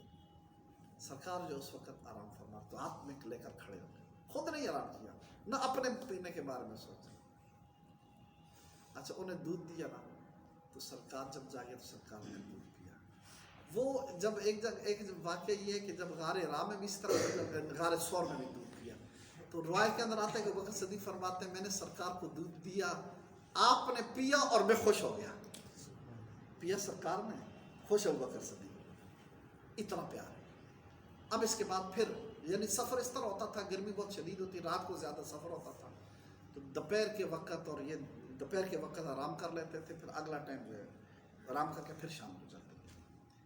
چلتے چلتے ایک دوپہر آ گئی اور دوپہر کا وقت آیا، اور معبد ایک عورت ہے، وہ راستے کے اندر اس نے بکری رکھی، انہوں نے ڈیرا ڈالا، تو لوگ آتے جاتے لوگوں کو کھانا کھلاتی تھی، بڑی سخی عورت۔ اس کے ڈیرے پہ پہنچ گئے تو معبد سے کہا کھانا نہیں ہے، اس نے کہا کھانا تو نہیں ہے، مشکل دینا ہے غربت۔ تو وہ صدیق کا پیسے دیتے ہیں تو ہمیں کچھ چیز دے دیں، اس نے کہا ہے ہی نہیں، پیسے دیں، پھر بھی دی۔ بکریاں بھی نہیں ہیں، بکریاں چرنے کے لیے گئی اور ان کے نیچے بھی دودھ نہیں ہے۔ ادھر دیکھا نبی علیہ السلام نے کہ پر ایک بکری باندھی ہوئی ہے، بالکل لاغر کمزور، فرمایا اس میں دودھ نہیں ہے؟ انہوں نے کہا اس نے تو کبھی دودھ دیا ہی نہیں، اور کمزور اتنی ہے کہ یہ بکری کے ساتھ جا نہیں سکتی تھی، اس لیے ہم نے گھر میں رکھ لی ہے کہ آگے چل ہی نہیں سکتی، کمزور ہے۔ سرکار نے فرمایا اجازت ہو تو اس کا دودھ نکال لیں۔ اس کا دودھ اس نے دیا ہی نہیں، کیسے نکالے گا، اور اتنی کمزور ہو کر اس میں کہاں سے دودھ آ گیا؟ سرکار نے فرمایا اگر ہم نکالنے کا تو نکال سکتے ہو تو نکال لو۔ سرکار نے جا کر تھن پہ ایسے ہاتھ مارا، اس نے دودھ نکال تیار کر دیا، تھن دودھ سے بھر گیا۔ سرکار نے برکت منگایا، دویا جاگ سے برتن فل بھر گیا۔ سرکار نے ان بعد فرمایا پی تو، وہ بھی بھوکی تھی بیچاری، اس نے پیا۔ اس کے بعد سارا ابو بکر صدیق نے پیا، اس کھوجی نے پیا، غلام نے پیا، سب نے پیا، سیر ہو گیا۔ آخر میں سرکار نے نوش فرمایا اور ساتھ فرمایا ساکی ہمیشہ آخر میں پیتا ہے، یہ جو کھلانے پلانے والا یہ نبی کی سنت ہو گئی کہ وہ آخر میں پیے یا کھائے، وہ پہلے نہ پیے کھائے۔ اچھا پھر نبی کریم علیہ السلام فرمایا اور برتن لایا، وہ پھر برتن لایا، پھر اسے دھویا، اسے بھر دیا اور فرمایا یہ اپنے خاوند کے لیے رکھ۔ شام تک سرکار وہیں رہے، شام کو آگے چل پڑے۔ رات کو جب اس کا خاوند آیا، دیکھے گھر میں دودھ ہے، اسے بھائی دودھ کہاں سے آ گیا؟ کہا جی ایک ہستی آئی تھی، اس نے اس بکری کے جناب والا تھنوں پہ ہاتھ رکھا تو اسے دودھ نکال دیا۔ کہا وہ کیسا تھا؟ پھر اب میں معبد نے جو شان حضور کی بیان فرمائی وہ سب ہے، کہا نہ لمبا تھا اور نہ چھوٹا تھا، درمیانی تھا، جس طرح درختوں کے درمیان ایک درمیانی درخت ہوتا ہے۔ آنکھیں اس کی سرمگی تھی، چہرہ اس کا چمکتا تھا، باتیں اس کی شہد سے زیادہ میٹھی تھی، لمبی اس کی گردن تھی، اس کی خوب ایسے ایسے الفاظ میں بابت نے بیان کیے کہ انسان کی عقل حیران ہوتی ہے۔ سرکار کے ایسا سراپا اس نے بیان کیا۔ اس نے کہا تو یہ تو وہی ہیں جن کو اہل مکہ ڈھونڈ رہے ہیں۔ پھر حضور علیہ السلام وہاں سے نکلے، اور بہرحال مختصر کرتا ہوں بات کو، اختتام کے قریب لے جاتا ہوں۔ حضور علیہ السلام سموار کے دن مدینہ منورہ میں پہنچ گئے۔ پہلے قباء میں پہنچے۔ قباء میں پہنچے، اہل قباء حضور علیہ السلام کے انتظار میں باہر آتے تھے، راستہ دیکھتے تھے۔ تو اب راستہ دیکھتے، جس طرح میں نے کہا کہ طریقہ یہ تو صبح صبح بندہ آتا تھا، سفر صبح ہوتا تھا، دوپہر کے بعد کوئی نہیں آتا تھا، دوپہر کے بعد آرام ہوتا تھا، گرمی تھی تیز، ستمبر کا مہینہ تھا، ستمبر کا مہینہ، دوپہر گرمی ہوتی تھی، اس لیے شام کو چلتے تھے عموماً قافلے، شام رات کو پورے چلتے رہتے، دن کو بھی دوپہر تک چلتے، دوپہر کو تک صحابہ دیکھتے تھے راستہ، پھر واپس آ جاتے تھے۔ اب جب وہ واپس آنے لگے تو ایک یہودی نے اپنے قلعے کے اوپر انہیں دیکھ لیا کہ پیچھے سے کوئی کافر، انہوں نے کہا اے لوگوں قباء والو، جن کا آپ انتظار کر رہے وہ آ رہے ہیں۔ وہ باہر نکلے، حضور علیہ السلام تشریف لائے، استقبال کیا۔ مدینہ میں حضور علیہ السلام قباء میں پہنچے۔ قباء میں حضور علیہ السلام پیر والے دن پہنچے، پیر منگول بدھ جمعرات 3 دن حضور علیہ السلام وہیں ٹھہرے۔ وہاں حضور علیہ السلام نے مسجد قباء کی بنیاد رکھی اور مسجد تعمیر کی۔ قباء پہلی مسجد، اللہ نے قرآن میں فرمایا کہ پہلی وہ مسجد جس کی بنیاد پڑی ہے وہ تقوی کے اوپر پڑی ہے، یہ تقوی والی۔ اس کے پتھر خود حضور نے اپنے ہاتھوں سے ڈھوئے، خود حضور علیہ السلام نے لگائے۔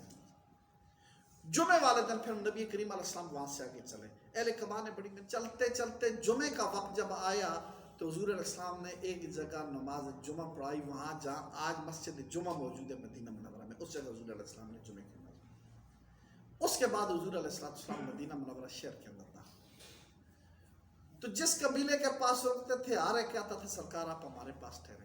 بچیاں آ کر استقبال کرتا، بوڑھوں نے، جوانوں نے، عورتوں نے، بچوں نے حضور علیہ السلام کے استقبال کیا، اور یہ شعر پڑھتے تھے طلال بدر علینا من سنیۃ الوداع وجبت شکر علینا ما دعا للہ دائی۔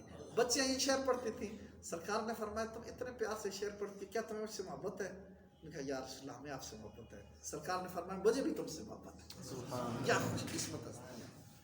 اچھا چلتے چلتے ہر ایک تو اپنے بارے میں کہتا تھا آپ ہمارے پاس رکیں، ہر ایک کی خواہش یہ تھی، ہر قبیلے کی، ہر علاقے والوں کی۔ سرکار نے فرمایا میری اونٹنی اللہ کے حکم پہ معمور ہے، یہ جس جگہ رکے گی وہیں میں نے رکنا ہے۔ چلتے چلتے سرکار کی اونٹنی موجودہ مسجد نبوی جس جگہ یہاں جا کر رکی، بیٹھ گئی۔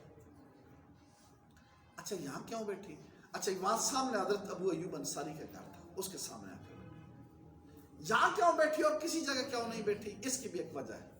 وجہ یہ ہے کہ حضور علیہ السلام کے مدینہ آنے سے 1000 سال پہلے یمن کے ایک بادشاہ تھا طبہ حمیری، یہ علاقوں کو فتح کرتے کرتے آ رہا تھا۔ جب یہ مکہ معظمہ کے قریب پہنچا، اس کا خیال تھا مکہ کو بھی فتح کروں گا، کعبہ کو بھی گرا دوں گا، اس سے بیماری لگ گئی۔ کسی نے کہا کہ یہ اللہ کا گھر ہے، اس کو گرانے کا تو نے ارادہ کیا، نیت بدلے ٹھیک ہو جائے گا۔ اس نے کہا میں اگر ٹھیک ہو گیا تو میں ایسا نہیں کروں گا، نیت اس نے بدلی، ٹھیک ہو گیا۔ اس نے پھر کعبہ شریف کے اوپر غلاف چڑھایا، یہ خلاف سب سے پہلے طبہ حمیری نے چڑھایا، یہ حضور علیہ السلام کی آمد سے 1000 سال پہلے کی بات۔ پھر یہ کرتے کرتے کرتے مدینہ منورہ آیا، یہاں سے آگے گزر رہا تھا تو اس کے لشکر میں 400 علماء تھے زبور کے عالم میں۔ انہوں نے طبہ حمیری کو کہا کہ جب ہم آگے نہیں جائیں ہم تو یہیں رکنا ہے۔ انہوں نے کہا کیوں؟ اس نے طبہ حمیری کے ان علماء نے کہا کہ نبی آخر الزمان صلی اللہ علیہ وسلم نے دنیا میں آنا ہے، اور جس شہر میں آئیں گے وہ ساری نشانیاں اس شہر کے اندر موجود ہیں، تو یہاں نبی آخر الزمان نے آنا ہے، ہم یہی رکتے۔ اگر نبی آخر الزمان تشریف لائے تو ہم مسلمان ہو جائیں گے، ان کا کلمہ پڑھ لیں گے، ہم ان کے انتظار نہیں آ رہے۔ طبہ حمیری نے کہا کہ اتنی شانوں والے نبی نے آنا ہے، تم نے ان کا انتظار کرنا ہے، تو پھر میں تمہارا بندوبست کر لیتا ہوں۔ اس نے وہاں کالونی بنائی، 400 علماء کے لیے گھر بنائے، اور ان کے درمیان مصطفیٰ کریم صلی اللہ علیہ وآلہ وسلم کے لیے گھر بنایا، اور اس نے ایک خط لکھا حضور علیہ السلام، یا رسول اللہ آپ نہیں آئے، اگر آپ آتے تو میں آپ کا کلمہ پڑھ کے مسلمان ہو جاتا، آپ کا غلام ہو جاتا، لیکن میں ابھی اس بات کی گواہی دیتا ہوں کہ آپ اللہ کے رسول ہیں، میں آپ کا غلام ہوں، آپ میرے ایمان کو قبول فرمائیے۔ یہ خط لکھ کر اس نے ان میں سے جو بڑا عالم تھا اس کو دیا، اور اس کو کہا کہ جب نبی آخر الزمان تشریف لائے نا تو تم نے سرکار کو میرا ایک خط دینا ہے، پیش کرنا ہے، اور اگر تم فوت ہو جاؤ اور سرکار نہ آئیں، اس سے پہلے تمہاری موت ہو جائے، تو اپنے بچوں کو یہ وصیت کرنا کہ یہ خط جو ہے سرکار تک پہنچانا ہے۔ اب 1000 سال تک اس بڑے عالم کی اولاد میں وہ خط درجہ بدرجہ آتا رہا، اور وہ اپنی اولاد کو وصیت کرتے رہے کہ سرکار آئیں گے تو سرکار اس گھر میں ٹھہریں گے، یہ گھر ہی سرکار کا ہے، اور سرکار کو یہ خط دینا۔ کرتے کرتے کرتے جب سرکار اونٹنی سے اترے تو فرمایا ابو ایوب انصاری آئے سرکار کے استقبال کے لیے، فرمایا وہ تم کو میری کا خط تو لاؤ نا ایوب انصاری۔ تو وہ خط پیش کیا، سرکار نے اس کو پڑھا اور قبول فرمایا، تبا میری کا خط جو سرکار کے نام آیا۔ اس کے بعد حضور علیہ الصلوۃ والسلام جو ہے تو حضرت ابو ایوب انصاری کے گھر کے اندر رکے، باقی نہیں رکے، کیا وہیں اٹھتی رکی تھی، وہیں آتے رہے۔ یہاں آخری بات بیان کر کے 2-4 منٹ کی بات ختم کرتا ہوں۔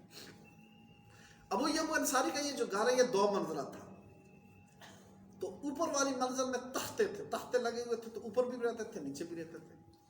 ابو ایوب انصاری نے سرکار سے کہ یا رسول اللہ آپ اوپر رہیں، ہم نیچے رہیں گے۔ سرکار نے فرمایا نہیں، میرے پاس لوگ آتے جاتے رہتے ہیں، ہجوم ہوتا ہے تو اوپر آنا جانا ذرا مشکل ہوگا، تو تم اوپر رہو سکون کے ساتھ، میں نیچے رہوں۔ مجبور ہو گئے، ابو ایوب انصاری اوپر چلے گئے، سرکار نیچے والے گھر منزل کے اندر رہے۔ اب جب رات ہوئی تو ابو ایوب انصاری نے کہا کہ سوئیں کہاں بھائی، سرکار نیچے اور ہم اوپر سو جائیں، ہم اوپر چلیں اور سرکار نیچے ہوں، یہ کیسے ہو سکتا ہے؟ گھر کے کونے میں اس طرح دونوں میاں بیوی نا کھڑے ہو گئے تاکہ جناب والا سرکار کو نہ۔ اچھا کھڑے رہے آدھی رات تک، اس طرح کھڑے رہے، کوئی چیز ڈھونڈتے تھے کہ اچانک گھڑا الٹا ہو گیا، گھڑا الٹا ہوا تو پانی سارے گر گیا۔ اب پانی گرا تو انہوں نے ڈر ہو گیا کہ لکڑی کو تختے نیچے سرکار پہ چلا نہ جائے، انہوں نے فوراً اپنا رضائی اٹھائی، ایک رضائی تو ڈال دی اور سارا پانی کو صاف کر کے چوس دیا، اور خود پوری رات اس طرح کھڑے رہے اسی طرح۔ صبح سرکار کی خدمت میں پھر حاضر ہوئے، عرض کہ یا رسول اللہ صلی اللہ علیہ وسلم رات ہم نے ایسے گزاری ہے، یہ بے ادبی ہم سے کبھی نہیں ہو سکتی کہ آپ نیچے ہو لہٰذا آپ کو تشریف دیں۔ سرکار نے دیکھا کہ یہ بہت تکلف کر کر سرکار کو تشریف دے گئے۔